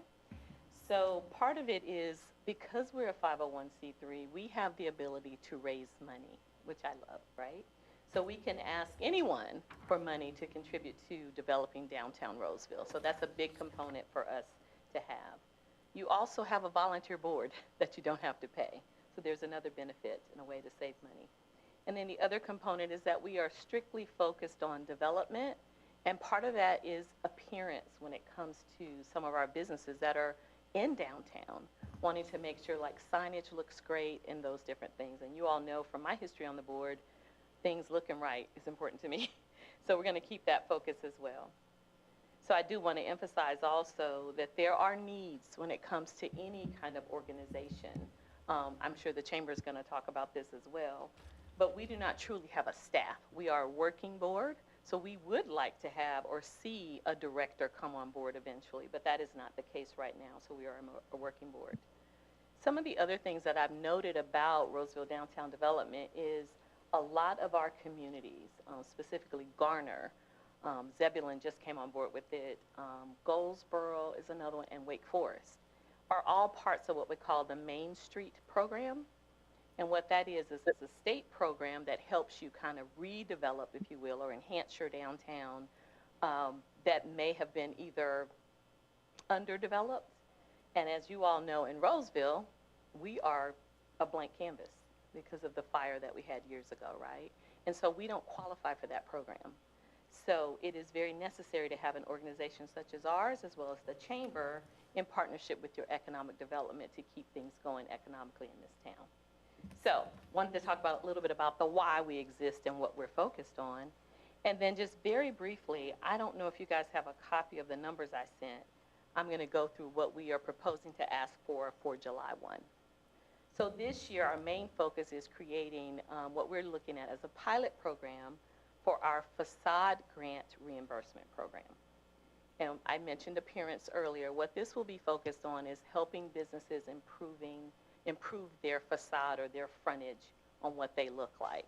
And there's a list of different things that includes, but you can imagine signage, it might be a bench, it might be just changing out some windows or putting some protective coverings over their windows to preserve their energy in their building, because some buildings get a lot of sun. So those are some of the different things that they could use it for. This program will kick off July 1st. And what we're asking, we asked the town to help us with that reimbursement program. So what will happen is the owner of the building will pay 50% of the cost. So for example, if the grant is say $5,000, $2,500 will be covered by the owner of the business, and then $2,500 will be covered jointly by the town and Rolesville Downtown Development Association. So the town in that 5,000 example would pay $1,250, and we would pay $1,250 to reimburse that owner once the work is completed. So what we're proposing for 2025, the remainder of 2025, is that the town sponsor 3 grants. We only want to focus on 3 because it's a pilot program. We want to see how it goes so we can test the waters. You know how you get a new service and you got to work the kinks out? So we want to make sure we do that so it's up and running, hopefully without any bugs in 2026. So we'll focus on 3. So with that, we're simply asking the town for $3,750 for 3 programs. I know, right? Good deal. But what I propose is you can fund the 3 grants this year, but I know with the fiscal year starting July 1, you can also go ahead and fund January 1st through June 30th of 2026, which will cover 3 more grants. So then the total ask would be $7,500. That'll cover 6 grants, 3 in 2025 and the other 3 at the beginning of 2026. Does that make sense? Because I don't have a PowerPoint to show you, and I know their numbers, so I apologize. And then the other amount that we are asking for that we'll be bringing forward to you all for July 1 is just, we have been very good with our budget. I think you all awarded us a year and a half ago, $10,000 kind of seed money to get this organization started. I'm happy to report we still have $9,000. So we are very efficient with our money, and we don't waste. So I am asking, the group is asking for $7,000 for the next 12 months. And let me tell you what those dollars will go towards. Development engagement efforts. Our goal is to engage the development community as I talked about. That involves holding some more open house events to meet new developers. We actually have some coming in April, so we want to set up something for either April or May. May would be the likely time, but really to meet those folks and build relationships and really introduce those developers, current ones that are here and ones that are interested in coming here, to the town of Rolesville and to the community. So 2,000 of that would be development engagement efforts. Also, because we have a volunteer board, it is important that you keep your board up to date on what's going on. You train them, you invest in your board, and it's volunteerism. So they're not employees, so it'd be great to put some money towards that. There's lots of conferences that happen. There's lots of online training. Some of it costs, some of it does not. But we're asking for $1,000 for the year to go towards training our board members. And then the last ask is just operational funding. It's ongoing operational costs such as bank fees. Unfortunately, we do have to pay some of those sometimes. Some of the printing, printing costs can be expensive, name tags, business cards, etc. So that totals $7,000 if I did the math right. And then finally, I just want to talk about a cost that we did not put a number to, but marketing materials. It is so important that we have some professional marketing materials to share with our development community, our residents, other towns, whoever we are out talking with. And what I'm proposing, instead of RDDA having a specific bucket of money just for marketing materials, the chamber having a specific bucket of money for just marketing materials, and the town, that we create a partnership and we create one document that we're all using, including the town board. When you're out and about, it should be a document that you can share, staff or whoever, or any of our residents. So I'm proposing that we figure out a number. I don't know what that number is at this moment, but we figure out a number, and I've seen all kinds of costs. But you do need something very professional to share that would have maybe a QR code that people could get information from. For that, I have not proposed a number, but that is something I'd like to see us do a partnership with and create one marketing document that we're all using. So the total ask is either $12,500 for the $7,000 that would go towards us, as well as the town's portion, or $10,750 if you want to just do the 3 grants for the year. So that is our ask for the year. Any questions that you all have on anything I've shared? Good presentation. Any questions from manager? I see you looking. Yeah. You may have a question. You saw that I had that look in my eye. Yeah. Have you all, has the TCC, the Triangle Community Coalition reached out to you all? No. Okay, me, myself, and Michael will, I said me, myself, and Michael. Me, myself, and I, and Michael. We'll reach out to you. Okay, great.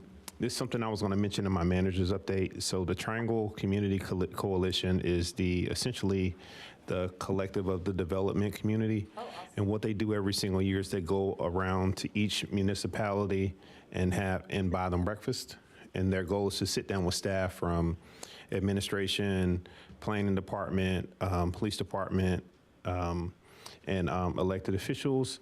And so they had reached out to us and sent us a number of dates, and we kind of landed on a date, and I was going to ask you all if you were available on that date. And so I will loop you all in. So I would love to have yourself or people from RDDA to be present, because that'll just be a really good conversation. The goal that they have for it, this is kind of saving me from updating you on this later, so I won't mention this in my manager's update, is they want to know more about, we get feedback from them as to like what their experience is like as a developer as they engage us. And so we got really good feedback about our planning department and how they've added a lot of structure and flow to it as they kind of handle the waves.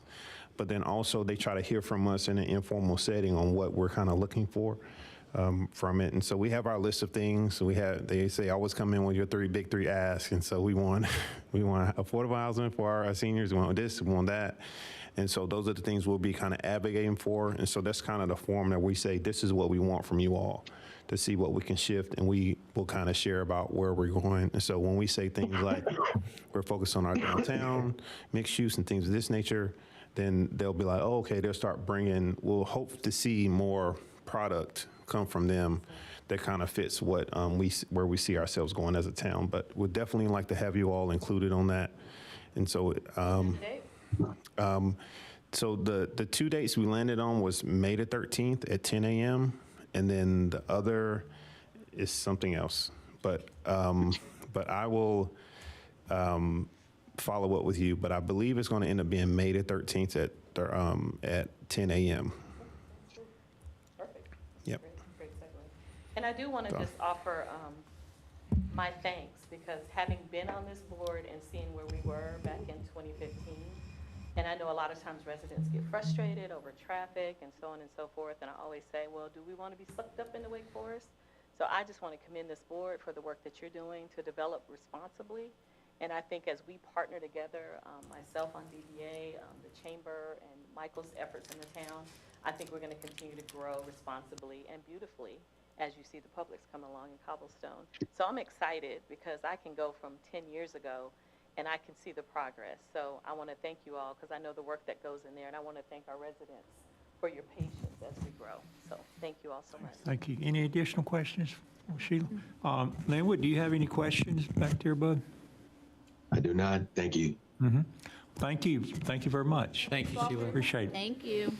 Okay, now we'll talk about the Rolesville Chamber of Commerce. Philip Carter, come on up, introduce yourself, and, you know, she set a bar, if you can see if you Well, can. if you're expecting me to pass that bar, bring her back up, because I'm not going to do that.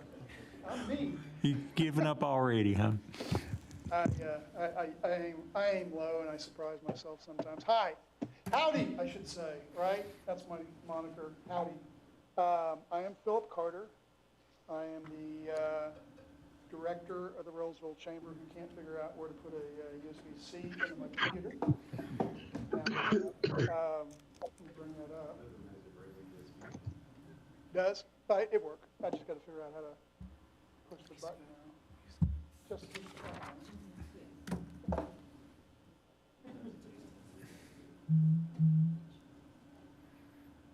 Let me do the thing here.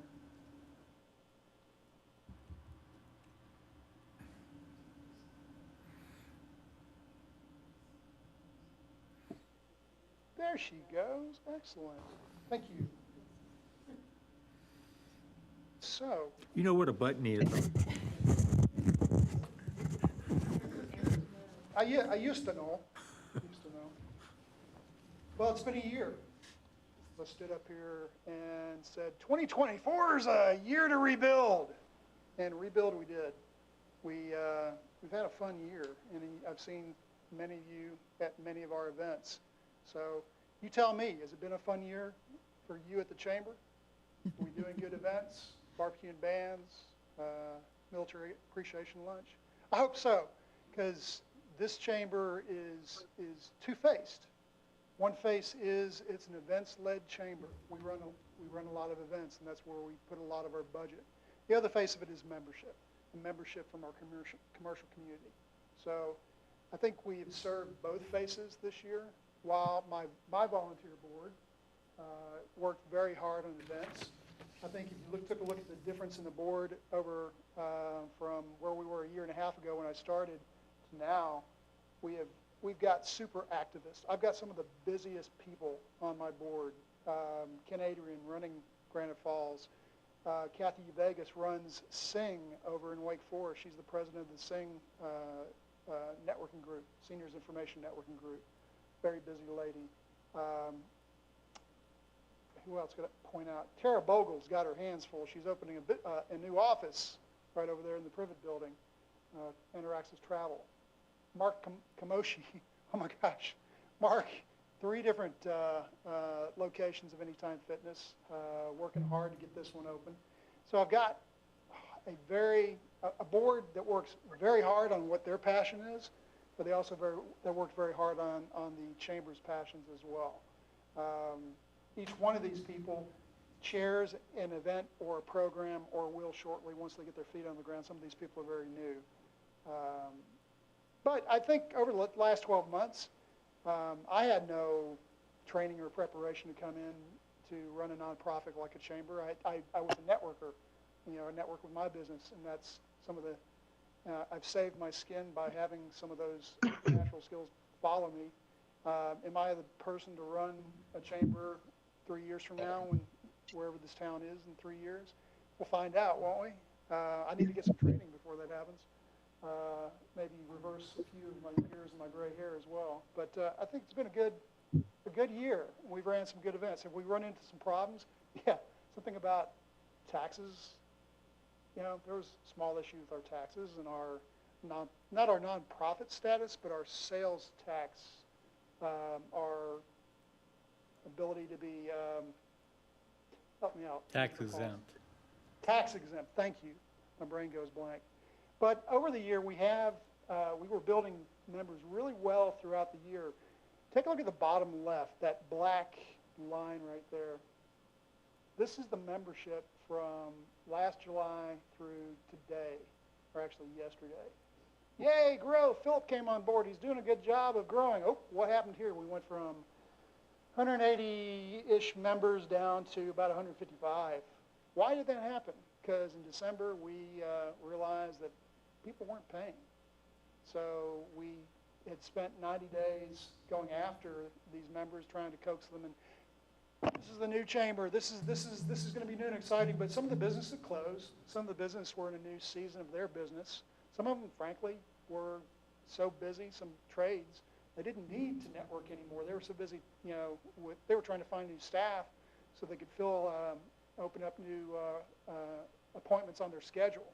So what you see there is a drop of about 20 members, 25 members that we turned off because they were enjoying free membership.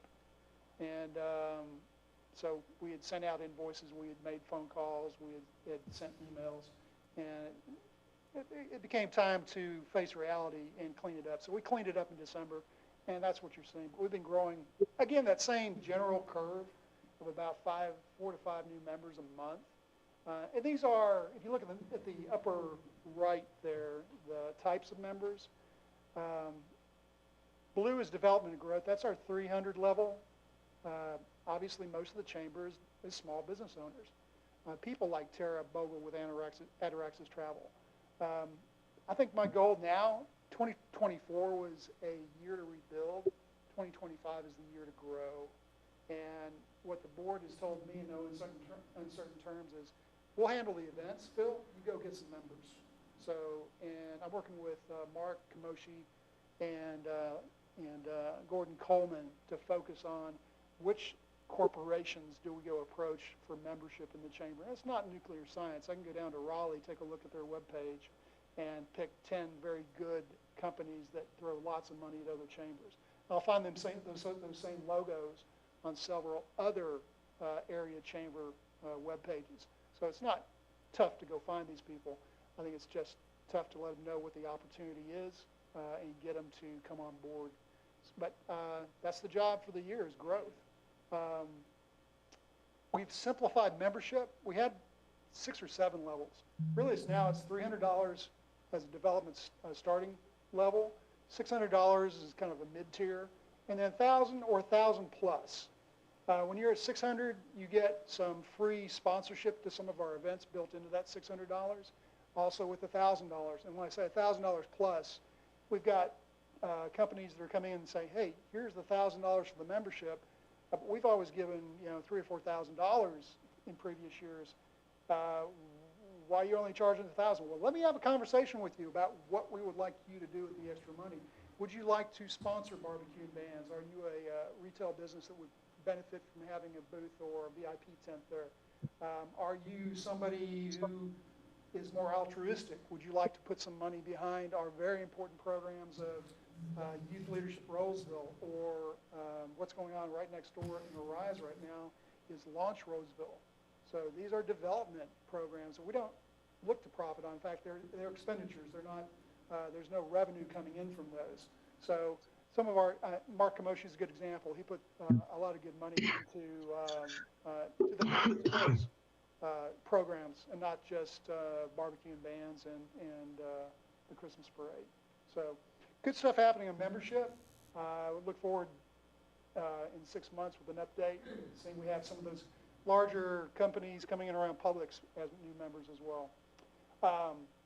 To the crux of the conversation, last year you gave us $28,000, which included $4,000 from the previous year's barbecue and bands budget. So really a total of $32,000 of town money is what the chamber worked with this year. Yeah, I think we did a good job of spending, except for the 4 bottom categories. These are some programs either we decided not to spend money doing them, or we just frankly, it wasn't the right time to do the program at all. Business After Hours Lunch and Learn series, those are self-funded by the people that are hosting the lunch, the Business After Hours. The Morning Grind, this Thursday at 8 o'clock, Reed over at Carolina Pack and Ship will be hosting our morning grind. So he says, what does that cost me, Phil, to run that? I said, well, you're going to have to mop the floors after we leave, but really, buy some bagels, buy some coffee. You know, if it costs you more than 50 or 75 bucks, I'd be surprised. So these people, like the Business After Hours, same thing. Tom Adams with Adams Painting sponsored a happy hour, a Business After Hours at Los Tres. He bought about $50, $60 worth of appetizers. Everybody bought their own drinks, and everybody had a great time talking with each other. So those events, those programs don't cost us a lot of money. They're self-funded. So we took the money out of that, and we're putting it into the programs where we do need some more money. I went to the board. I asked, hey, what do you want for next year? And then I took about half what they asked for and put it on the requested. So it's not as much as they wanted, but I thought it was realistic to ask for 16% uptick. And you can see where we're putting the lion's share of the money. It's going to barbecue bands. It's going into Launch Rolesville. It's going to programs that are going to do a lot of good for the community. Do you have any questions regarding some of these events or the monies requested? I have a question. Yes, ma'am.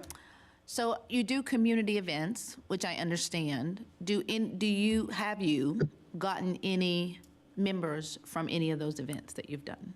Absolutely. I think they are a great advertisement for the town and for the chamber. That's where we have the meat of our conversation. When I go to a Business After Hours or morning coffee, morning grind, what do I see? I see 20 to 30 people. Who do I see in that 20 to 30 people? As you well know, 85% of them I see at every single event. Mm-hmm. I don't see 85% of my membership, ever, unless I go visit them. So these events, these public events, are a great time to continue to build the reputation of the chamber, to get exposure to these other members, to have those conversations. I think, yes, we do get a lot of members from these other events. Last year you got members? So let me ask this question. So last year, it was behind Sanford Creek, right? There was an issue. It was supposed to be somewhere else, but then it was downsized to Sanford Creek. Is that right? It was always going to be there. We just had to not use the big grass amphitheater because it was flooded from the storm just before it. So we just did it on the roads itself, which actually worked out well for us because it compacted things. And if you were in that, it felt more energetic, felt more exciting, but it wasn't crowded. It just felt busier because we condensed it from a larger square acreage. Yeah, the biggest issue you had was with parking. Yes. So we're If you do it there again, you need to figure the park. where we have the street festival, town street festival. So it's going to be, we're looking at Redford Place for this fall, for the event, where you guys have your street festivals. Much more space, lots more space. Hope to fill it up. Are you closing down the street? Is that, Correct. are you anticipating? Okay, Yes. that's good. Some of these events, Philip, are fundraising events, and some of them are just, making them, like the Christmas parade, you guys do a really good job, Christmas parade, I think everybody been doing that for, I don't know how many years, ever since And I it's can a good remember. moneymaker for us as well. But it does make money? It does. That's the one that does make some money because we're selling the floats at a profit. So that one does good on both things then, making money and bringing in does. people, because it brings in a lot of people. And frankly, it's not a complicated thing to run. You got to have the right number of volunteers, but they've got, we've had a pretty well-oiled program for a number of years. That was my favorite because it was the most fun and the easiest. Exactly. It was. Once you get it going, you can go down and enjoy it. So I guess my thought on this, to be the pessimist, is an increase in ask should show something new or something not already on the list for taxpayer money. That's my biggest concern about. I know everything costs more, obviously, but just the, we have this event, we're paying this much for it, you know, what else are we getting for the $5,000 difference? Right. Yeah. Let's focus on barbecue and bands, because this is the biggest change in ask.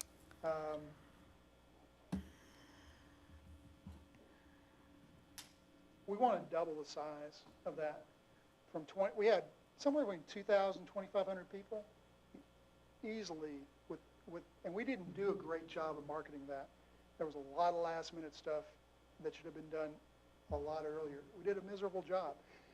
Halfway through it, the planning stage, we hired a producer, and he saved us. And we made about $2,000 on the event, thanks to him. Malcolm Allen and Allen Media Group, and they're running the golf tournament for us, and they're also going to run barbecue and bands this fall. What he is investing in terms of marketing for barbecue and bands is going to, it's going to come across looking like, and not to imitate anybody next door to us, but we're going to, we want to beat Meat in the Street. We're not going to do it this year. So that's why you're looking at almost double the budget, because when I say last year was a rebuilding year, this is a growth year. The events, we want to grow those events as well. The golf tournament, we're bringing in LPGA pros to play alongside the players. We're bringing in professional golf gaming companies to run games on the course. It's going to be a carnival, not a golf tournament. I see my main golfer that I know of on the board here, smiling. So we want to have fun with the golf event, and it takes money up front to do that, but it's going to be a good money maker for us.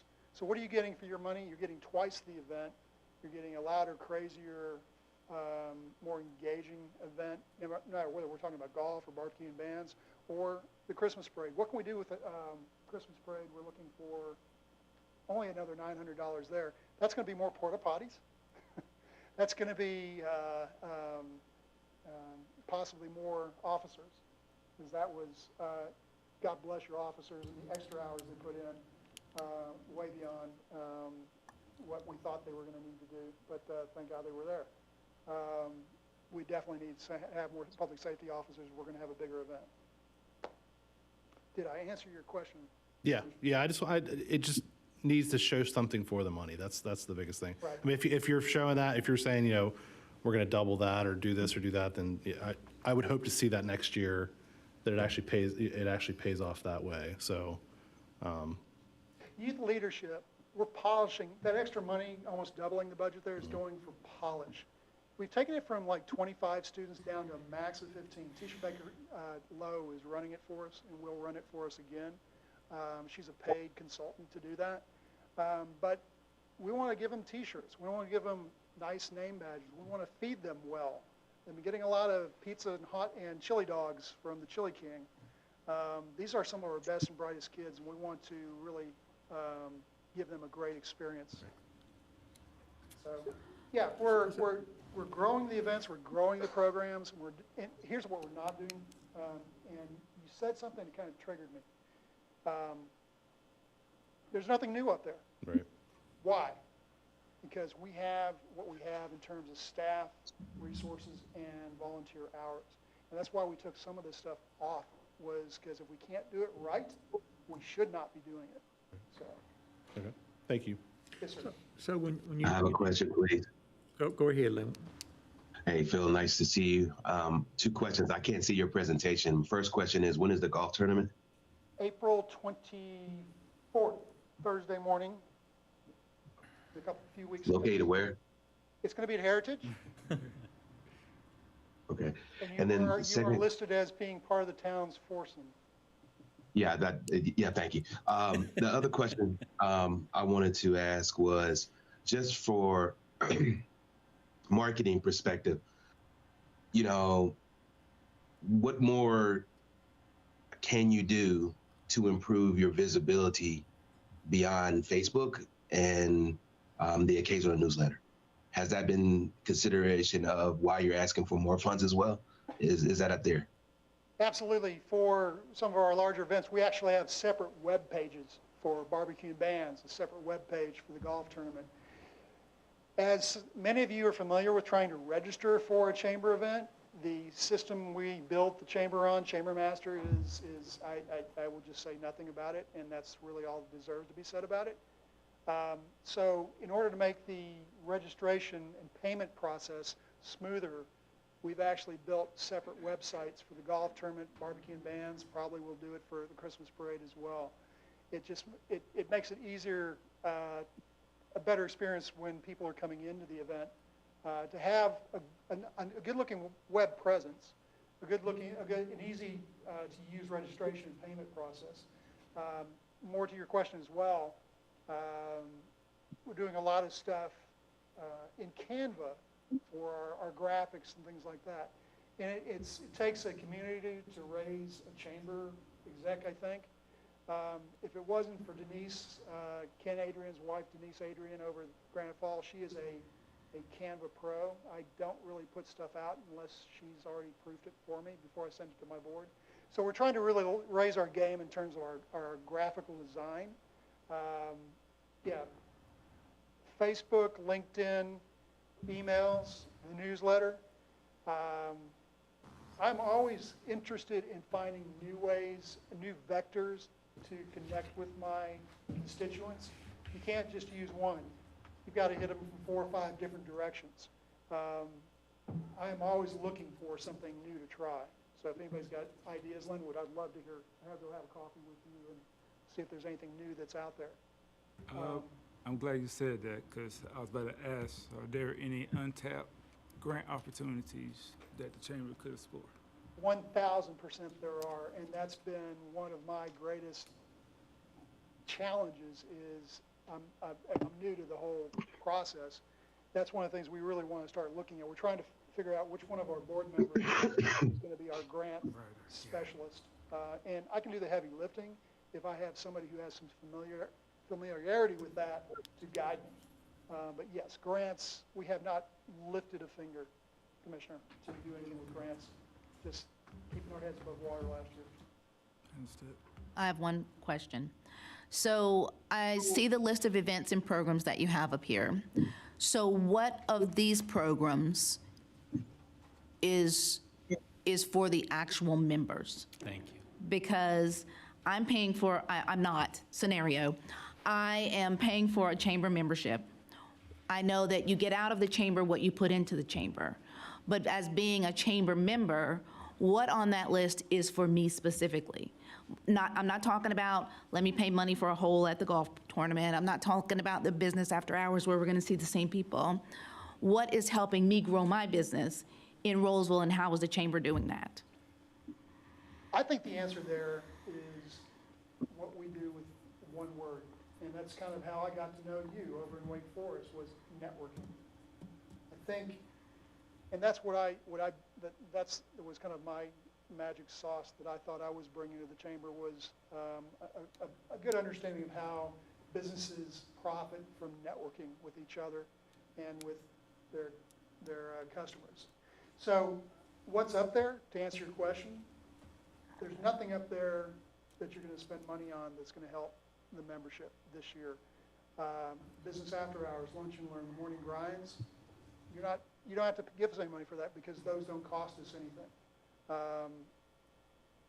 What we want to do, I was just talking with Michael, and Michael, help me out here.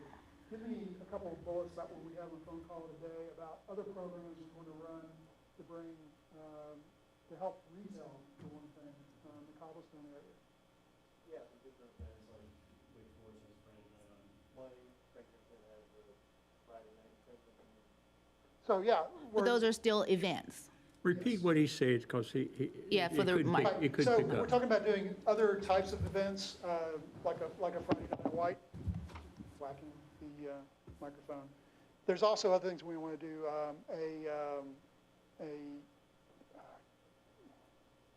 My mind's drawing a blank.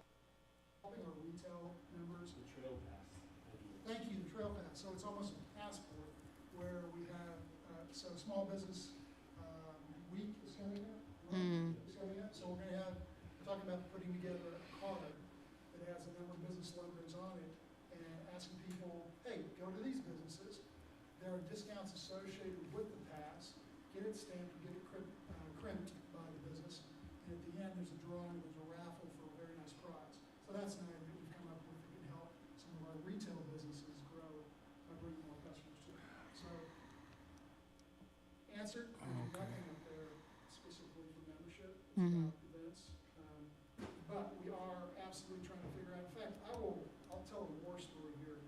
I had a member, and I think I've told you this story before.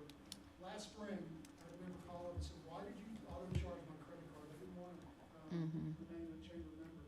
So I went over and talked to them, and they said they didn't get anything for any value for their money. That's why they didn't want to renew. I talked them into hanging out for another year and show me something kind of approach. But she was suggesting a lot of different things that we could do to help the businesses around town. We're listening to that. And things like that passport card, for example, she said that was actually Janet with the charm. It shouldn't be on one side and down the other. So this is what you need to do for us.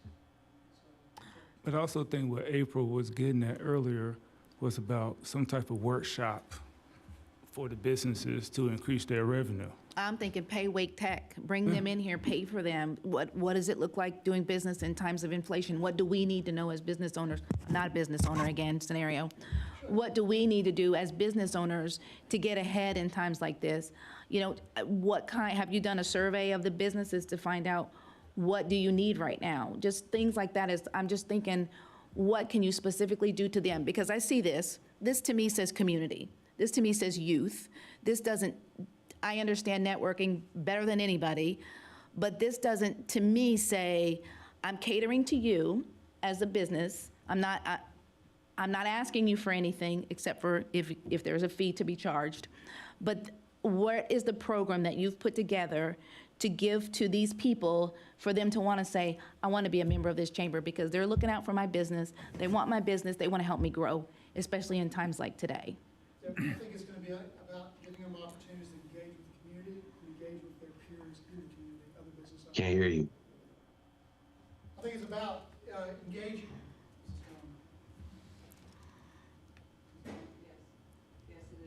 That's good? All right, yeah, I Yes. can hear myself. Thank you. Sorry, Linwood. Engagement. How do we drive engagement? How do we get the other 85% of my members that have paid their money, what would make it worth their while to come to those events? So that's what's the driving force between everything we do is how to drive engagement. So whether it's a cash event or a passcode, those are the kind of things I think we should be doing, but we're always looking for ideas on how to do that. I'll be frank. Last year during our rebuild year, we were saddled with a lot of things we could not do. They were on the schedule. They were going to happen. Whether they were done well or not was another question. We got through the year. We did them well. Now we can look at other things. This is the growth year. This is where we want to figure out the miracle of how to get engaged with the other 85% of my members. So I'd love to go grab a coffee with you and get your ideas and work on some things like that.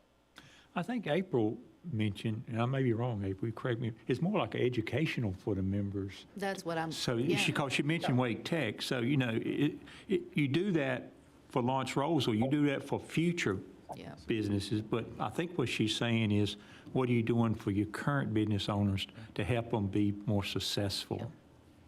Yeah, Is that what kind of? That's exactly what we've been running lunch and learns where somebody comes in, does a financial presentation, legal presentations, things like that. Where can we take that? I like the idea of getting in touch with Wake Tech and having them put on a program. We could do it in the next door here, where we have some room to stretch out. Because the chamber, we can only put about 15 or 20 people in there before it gets overloaded. That's definitely something we should look at. Yeah, because I think if anybody knows what struggles the businesses are having, there are some people there at Wake Tech and those business centers that have their, finger on the pulse or whatever it is. Yep. And so they would have some great ideas of what struggles or issues some of our businesses may have. Excellent idea. Any other question? Yeah, to follow up on Commissioner Steed's point, those items that you have, the events, they promote the chamber. they don't promote your members. And while Commissioner Sneed's talking about educational issues to help businesses maybe run themselves better, the other thing is broadcasting your membership to the population. And you tell me, are you doing that? If not, why not? Because one of the reasons why a business like mine joins the chamber is to get something out of it. And yeah, it is, as Commissioner Sneed said, what you get out of it is what you put into it. And we've put a lot into the chamber over the years, and I don't see anything promoting the membership. I mean, is there a directory? Is it broadcast to the population of the town? I mean, there are things that can be done. There's special ways to spotlight members of the chamber to the greater community.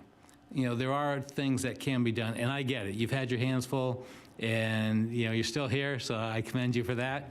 But start thinking outside of just promoting the chamber, because that's what the members are looking for. They're looking for something to help them, not help the business, the entity that they're already paying for. And I think that's a great point, Mike. I think that's the part of the marketing that I'm really referring to, Phil, is that essence there is what's really required for the businesses. And I love the idea of a directory, but I do believe that it's something that you need to look at. Directory? You said directory? And more than just a directory, but broadcasting it to the population, to the town. You know, get it out there. That's one of the reasons why we joined. Whatever works. If you got an email list that you can do a broadcast email, you know, things like that.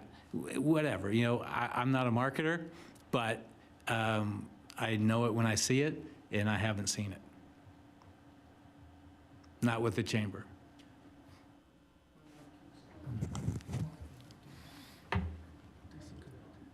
Okay, any other questions? When the light's on, it's on, right? Okay. One last question, and you brought it up. What's the status of the tax situation? So we filed all our returns, Okay. and they were brought back to my office by the U.S. Post Office last 2 weeks ago as rejected. So it's not resolved. It is not resolved, All right, and it's on me to fix it. all right. I'm going through the Byzantine forms of renewing the tax exempt status. There is a fee, usurious fee associated with restoring that. The person that was working on all of this for us came to us and said they could no longer work on it for us, so it landed back in our laps. We have recruited our bookkeeper to file those tax returns again. Cindy is our bookkeeper. So she's not a CP, she's not a tax accountant, but it's easy enough that she's taken it on to do it. I am working on the tax exempt reapplication. Okay. Good luck. Okay, any other, one thing, just for clarity, I think you had on there about the hiring off-duty police officers. So we give you the money and then you pay them, is that? Correct. So that kind of come back to us, more or less? Yeah. Is that what you're saying? Which that's not a bad deal, but that's good. I mean, I think we're doing that for doesn't all go clarity. back, come back to us. Do what? It goes to the police officer through their paycheck. Yeah, that's right. And that's probably the best way to do it. I think we kind of just settled on that a couple of years ago. But I think one thing that may be helpful, maybe Michael can help with this, and I don't know if the other board members see the value, but you know, I'm sure like all those premium memberships or premium sponsorships have some kind of value associated with them. I'm not sure what you charge somebody for a premium sponsorship. But I kind of like to know that. I would like to kind of know, you know, what are we buying and what are we providing that, you know, it comes back, like the police department, sponsorships, things like that. What's the value we get? Because I think the value we get out of sponsorship is our name, because it's on the sponsorship stuff. So what's the value we get out of the money that we give you? It's kind of one of the things I like to see. See if that's a long ways from 37. At least twice. But maybe Michael can help with that too, you know. You know what I'm saying, Michael? So we have a clear understanding of what's coming back or what we're getting out of it versus kind of what are we just supporting you with. Everything else is just supporting you, I think. And that's the sentiment from all your membership. Correct. Well, it's like any marketing event throughout my entire corporate career. It was, hey, the marketing team's gonna give me $10,000 to go run a trade show. What are we getting from it? How many leads do we get? Things like that. And as the sales guy, I was like, oh man, do I have to really track all that? No. But no, that's definitely, it's valid. Be able to show you that. Yeah. You know, just like that first one there, premium sponsorship and 6 tickets. That has some kind of value to it, I would think. Well, yeah. So, you know, that's kind of what I'm looking for. And there are sponsorship levels for each of these events, and they're different for each event. And then Right. That's, let me figure out how to present that. Can't hear you. Okay. Repeat that for Linwood. If he's talking, I can't hear him. I just want to make sure. Mike keeps turning himself off. Yeah.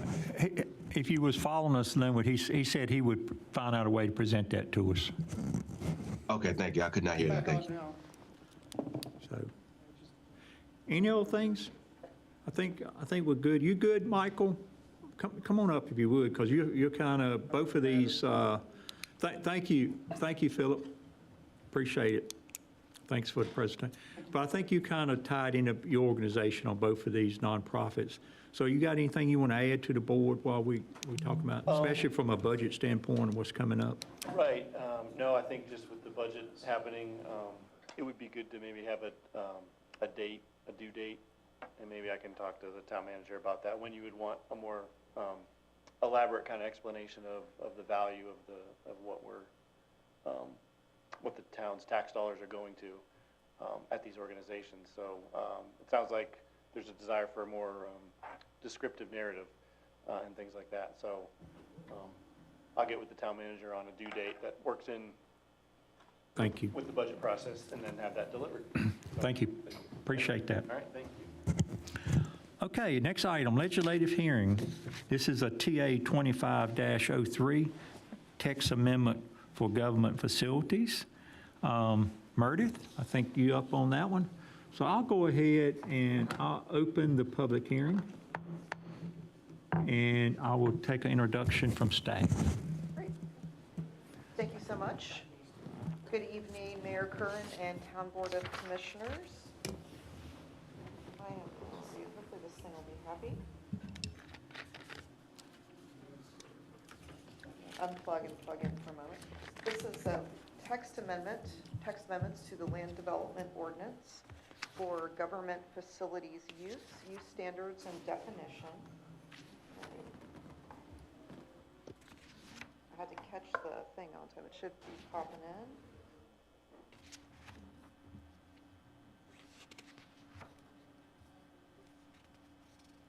And just since it's getting late to keep things going, I will continue talking. This is a pretty straightforward text amendment. Hopefully you have your, I think it's going to work now. There we go.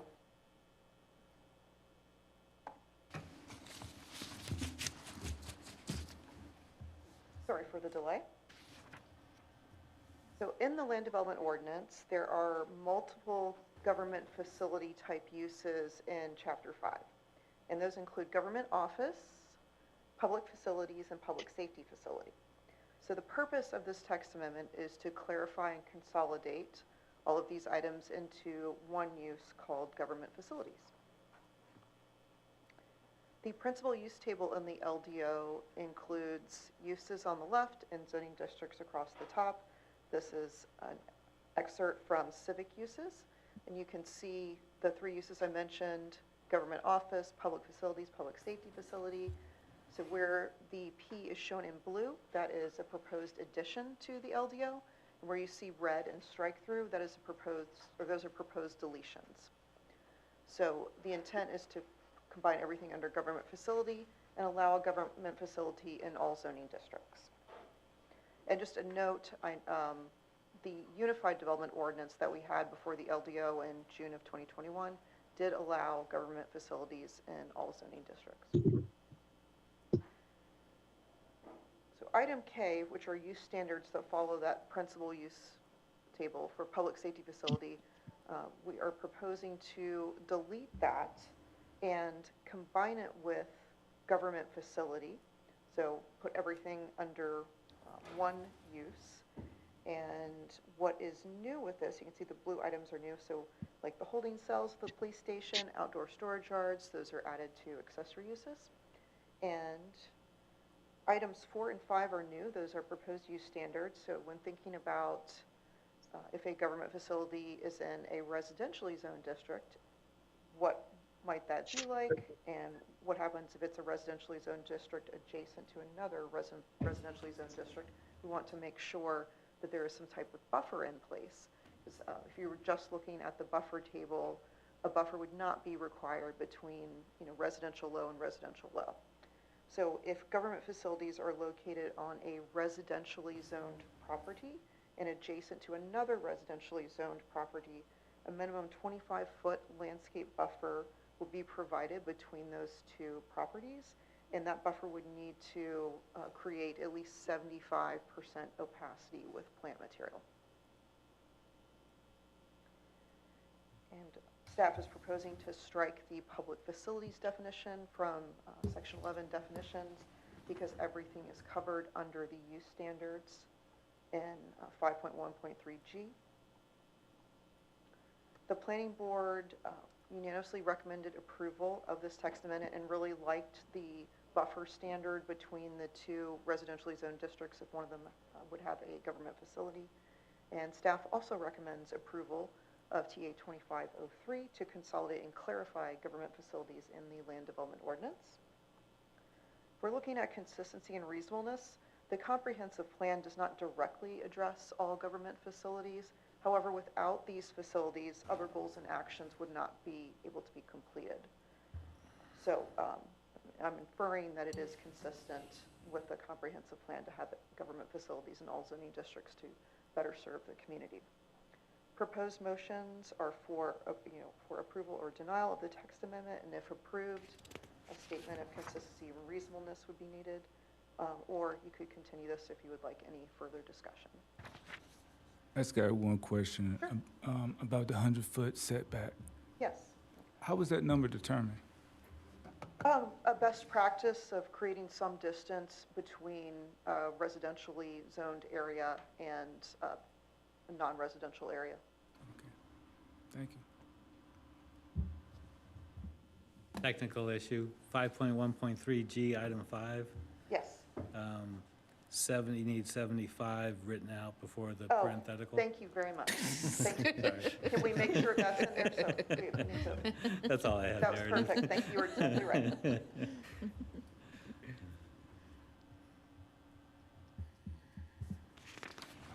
So this would be applied to Wake County Public Schools and everything? I believe schools are separate use in the use table. So it would not then? It would not. Government facilities are, I'm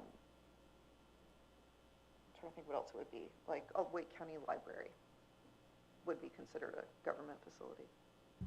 So would this put any type of restriction on the size of the government facility that could go in that area? No? Good. That's good. Okay, any more questions? If not, I'll see. But Meredith, is anybody signed up on the sign-up sheet there? Yeah. Okay.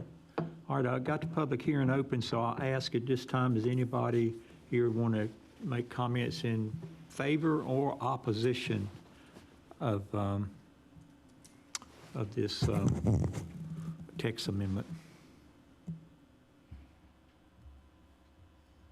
Not hearing any. I'm going to close the public hearing and turn it over to the board.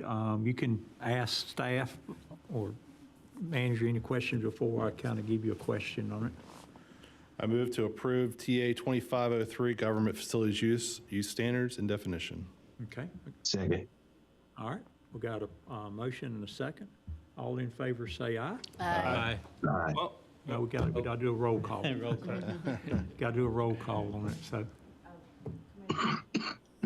Aye. Aye. Aye. Aye. Aye. I think it's one more you have to do too, Paul. Yes, sir. See that one? If approved.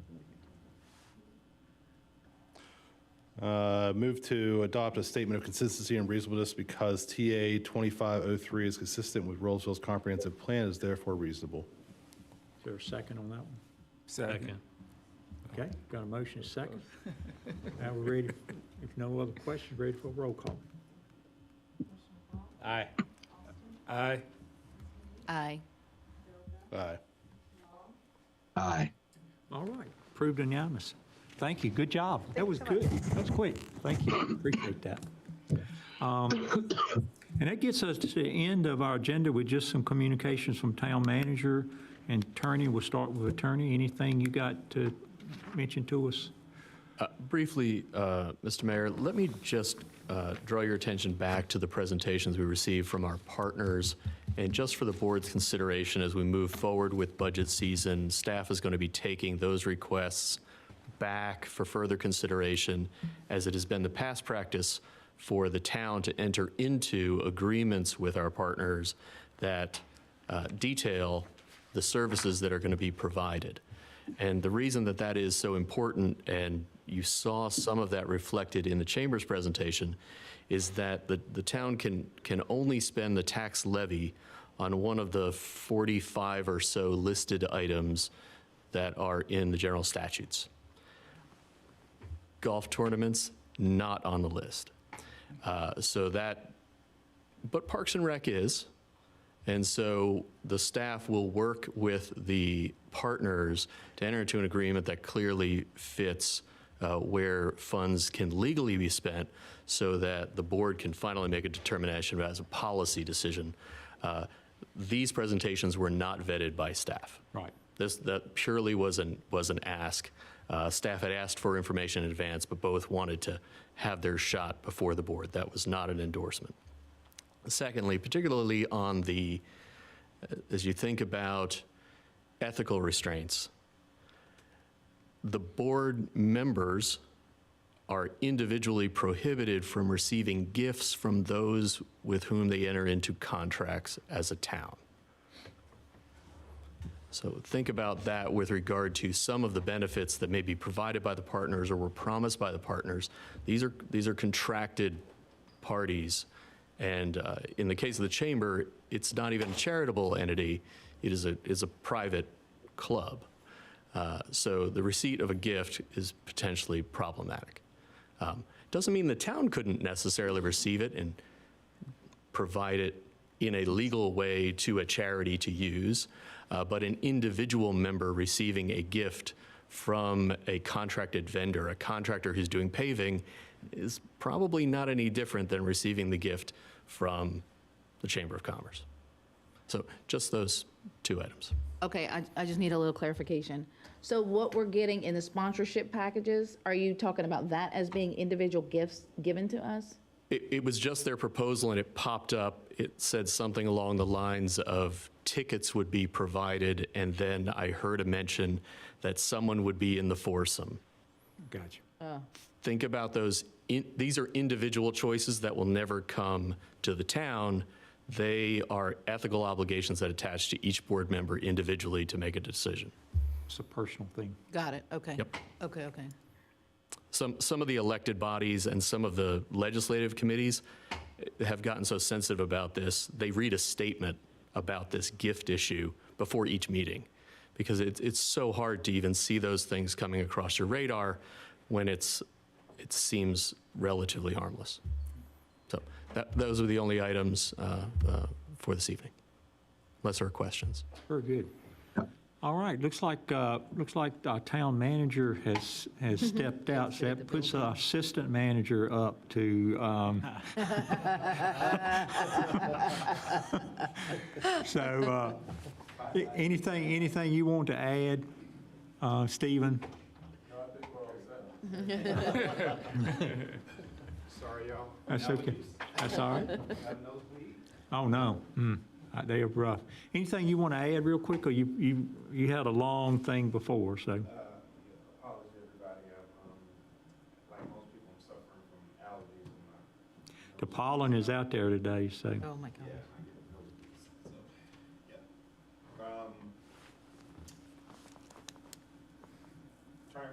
Triangle Community Coalition reached out. They sent over some dates.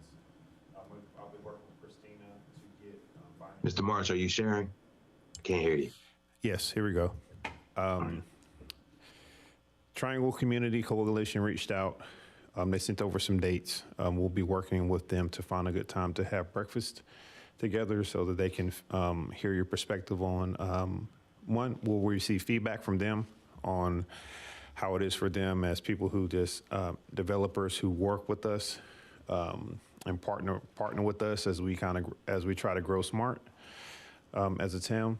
And two, to hear your perspectives on things that we would like to see as far as a product that comes forward with us. As you know, that the relationship we have with our development community is something that is very much like a partnership. They offer up their resources, and we, through our growth, give a place for their ambitions and such to kind of live out and walk out. And so that's something we're working on.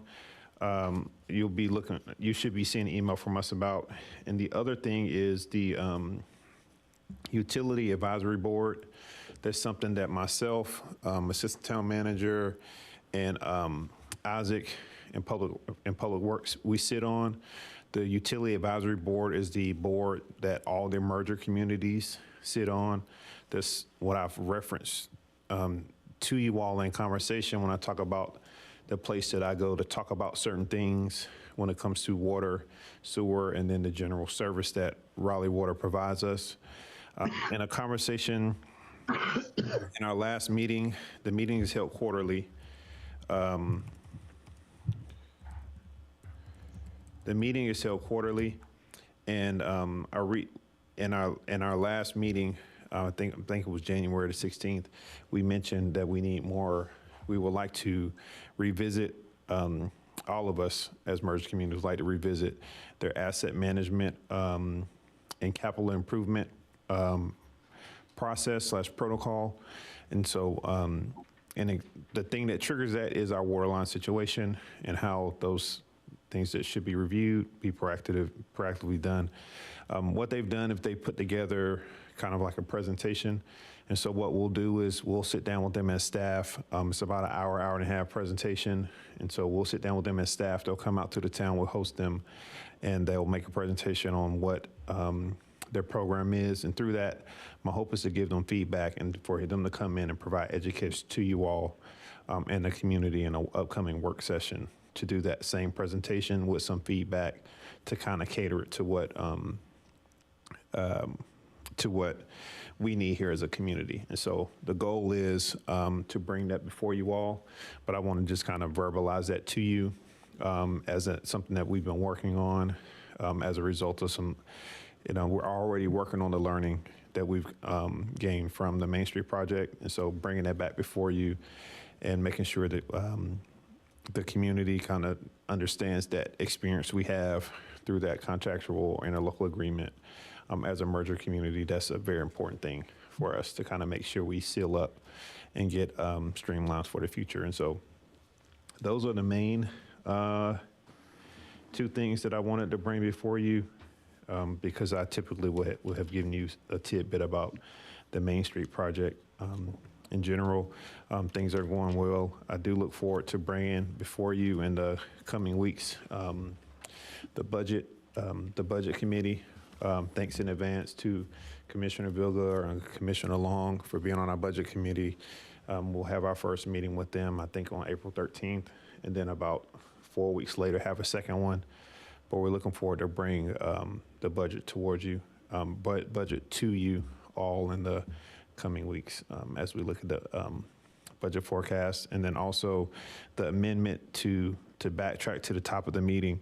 We did not receive the report on time, but the pay study from the consultant, the finalized report, we're still working with them on it, and so that'll be moved to the next meeting. So I'll bring that in to you in advance too, and also bringing that presentation that's where we're looking at with our philosophy, shifting our philosophy to make sure that we can have the longevity we need as an employer over the years to come, as we battle certain things within the employment and economic environment. And so that's a very clunky way, kind of saying how are we going to be refining how we hire, how we onboard, and things of that nature, and remain competitive as a result. And working on training and shifting our culture as a result of things that we learned from our pay study as well. So I hope to bring that before you, in addition to what we hope to do, because I'll be making a recommendation within the budget with that. To be very much, this budget year will very much be a people-centered year, and this typically goes along with the pay study year, the World Pay Study year in every municipality. And so I look forward to bringing that to you. Very good. Any questions? No, sir. Just clarity on one thing. You mentioned April 13th is April 10th, correct? Yes, April 10th. I think it's April 10th. I sent you all meeting invites today. That is correct. That's correct. All right. Okay. Town clerk, anything you want to add? Nothing? Have a good rest of your evening. Okay, thank you. What about board? Anything? I've got a couple items to finish up with. You guys got anything? Mr. Mayor, I'd like to report on a quick thing, if I can, very quickly. Yes. I wanted to thank the town as well as the citizens for the National League of Cities. It was a great conversation that we've begun to have with the emerging market, emerging cities across the U.S., but it was very good to have specific people around our area. One area that we are concerned about specifically for ourselves is the postal code issue. I've been asked to give some sort of digital map that's going to show where we're having the issue today and where it can be and where it's going if we continue going at the rate. I believe it's something that you share with me in person, but if the town staff has something that I can share with some of the people who are working on this issue with me within the next 24 hours, would be great. But if not, I do need to get something over to them within the next week to make sure that we are being very specific about our ask. Again, thank you for the opportunity. Have a great evening. Thank you. Thank you, Lynn. Anybody else? Also, the Wake County Mayor Association sent a letter out to all the representatives through Office of the Chair, which is Sean in Holly Springs, but I think it was something that was kind of put together by the city of Raleigh, input to, and it mentioned in the letter some things that the association is looking for. And this postal identity thing was one of the things that we asked, to be looked at, to identify your address with the town you belong to is one of the main things. And all the association mayors was involved with that. Couple things, emails. My understanding, emails changed. So if you got your email address on your business cards or something like that, none of that works anymore. Is that right? So, is that right? Yes, that's correct. Kudos to Commissioner Vilgo for stopping by. He joined us all. We took on Monday, all of the staff came through. This was kind of like a war room, and everyone was transitioned. We've transitioned off the North Carolina State NCDIT Microsoft Office group, and we're standalone now, which is great strides. And so your emails, as well as our website, will be changing. The domain will be changing to rolevillenc.gov and not roseville.nc.gov. So if you do that transition, you lose that site that you got today? No. Okay. So we'll retain it. The website, they're continuing to work with us, but the state owns the domain. But what they're going to do is they're going to leave the forwarding active. And so if you do type in roseville.nc.gov, it will go to roseville.nc.gov. The same thing will apply to our emails. And so even if someone emails your old email over the next year, it will still forward it, and that'll last for a year. But when you reply, it will reply from your new email address. So, but please work with, you received they went through PD, I think yesterday, day before yesterday. But as board, please reach out to Amy and a finance team, and they will help you all get through. Yeah, they facilitate. suggest just reaching out. to get Yeah, the everybody Think Tech. forward, so. I think Think Tech will meet you where you are with that. I think they can log into your computer or device and do it. So there is no attempt to get emails changed with everybody, Triangle J, Campo, everything that people get emailed. There is no attempt to. Yes. It is? We are doing that. And so now that we're transitioning, we'll just give them a general notification on that.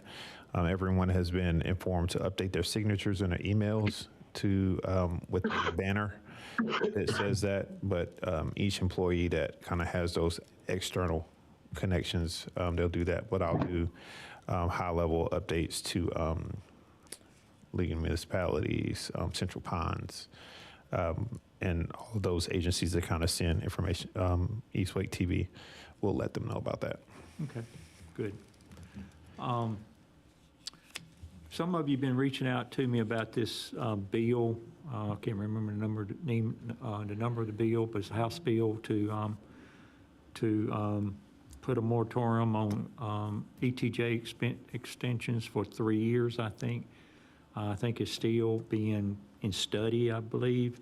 So, my suggestion, this is mine, you guys, some of you asked me for my opinion, is that's something we don't want. That's something, if you're talking to your representatives, tell them not to vote for that. And I think it's a local bill. I believe it, and the local bill means the governor don't have to sign it. So it's an easier process to get through. Because I don't think it'd be any value reaching out to the governor not to veto it or anything, because I don't think it'd go that far. But in our case, we was doing a comprehensive land use plan, and if you remember, the consultant recommended us doing an ETJ after we do that land use plan, and we won't be able to do that for 3 years now if this gets passed. So, my message has been, and maybe you guys, if y'all know representatives, is they don't, we don't want that. It's not the best thing. Last thing, show next week has to do with high school. I think the craft program will have a pretty good feature on that. I think Matt's working on. We'll have a pretty good feature with the thing out there, and I think we're going to do one of the sports teams between now and then maybe the baseball team or something. So it should be pretty interesting. We're focusing on Rolesville High School next show. So thank you very much. Chief, I heard we got some good news on our rating or where we ranked at or something. Yes, sir. Very good news. With SafeWise, I had shared with the manager. Keep it in mind. Yes, sir. Thank you for bringing that up. Good evening, by the way. Christina, we've been kind of looking for it, and Christina found it and shared it with me, so I appreciate that. And we came in second in the state of North Carolina for being the second safe city with a population of 10,000 or more. So kudos to obviously the citizens, and my staff who come in every day and grind and are here to protect and serve the citizens of Rolesville. So. Thank you. We're excited. We need to. You said number 2 in the state and number 1 in Wake County, correct? Yeah. Yes, sir. That's correct. Yeah, I think the other place was Davison, if I recall. Is that who it was, Yes, sir. Dave? Yes, sir. Davison. Elon usually do pretty good, but they still number 6, I think I saw. Yes, sir. But they beat us once or twice. But Davison, I don't know what Davison got going on, but they're pretty strong. But I really think that maybe, Eric, we can talk about really recognize the police department in some kind of special way with that, I don't know, maybe, I don't know how we can do that, but you guys kind of think about how we can do that. That's very good. I really appreciate all the effort that everybody in law enforcement over there do to do that. So thanks. We couldn't do what we do without the citizens and the support of you. And so I've said that before, the elected officials here in Rolesville are great supporters of public safety and what we're trying to do in our mission and our view moving forward. So as we continue to grow, so we appreciate y'all as well, your support. Thank you. Yes, sir. Thank you. All right. So unless there's opposition, we will adjourn this meeting. Not hearing any, we are adjourned.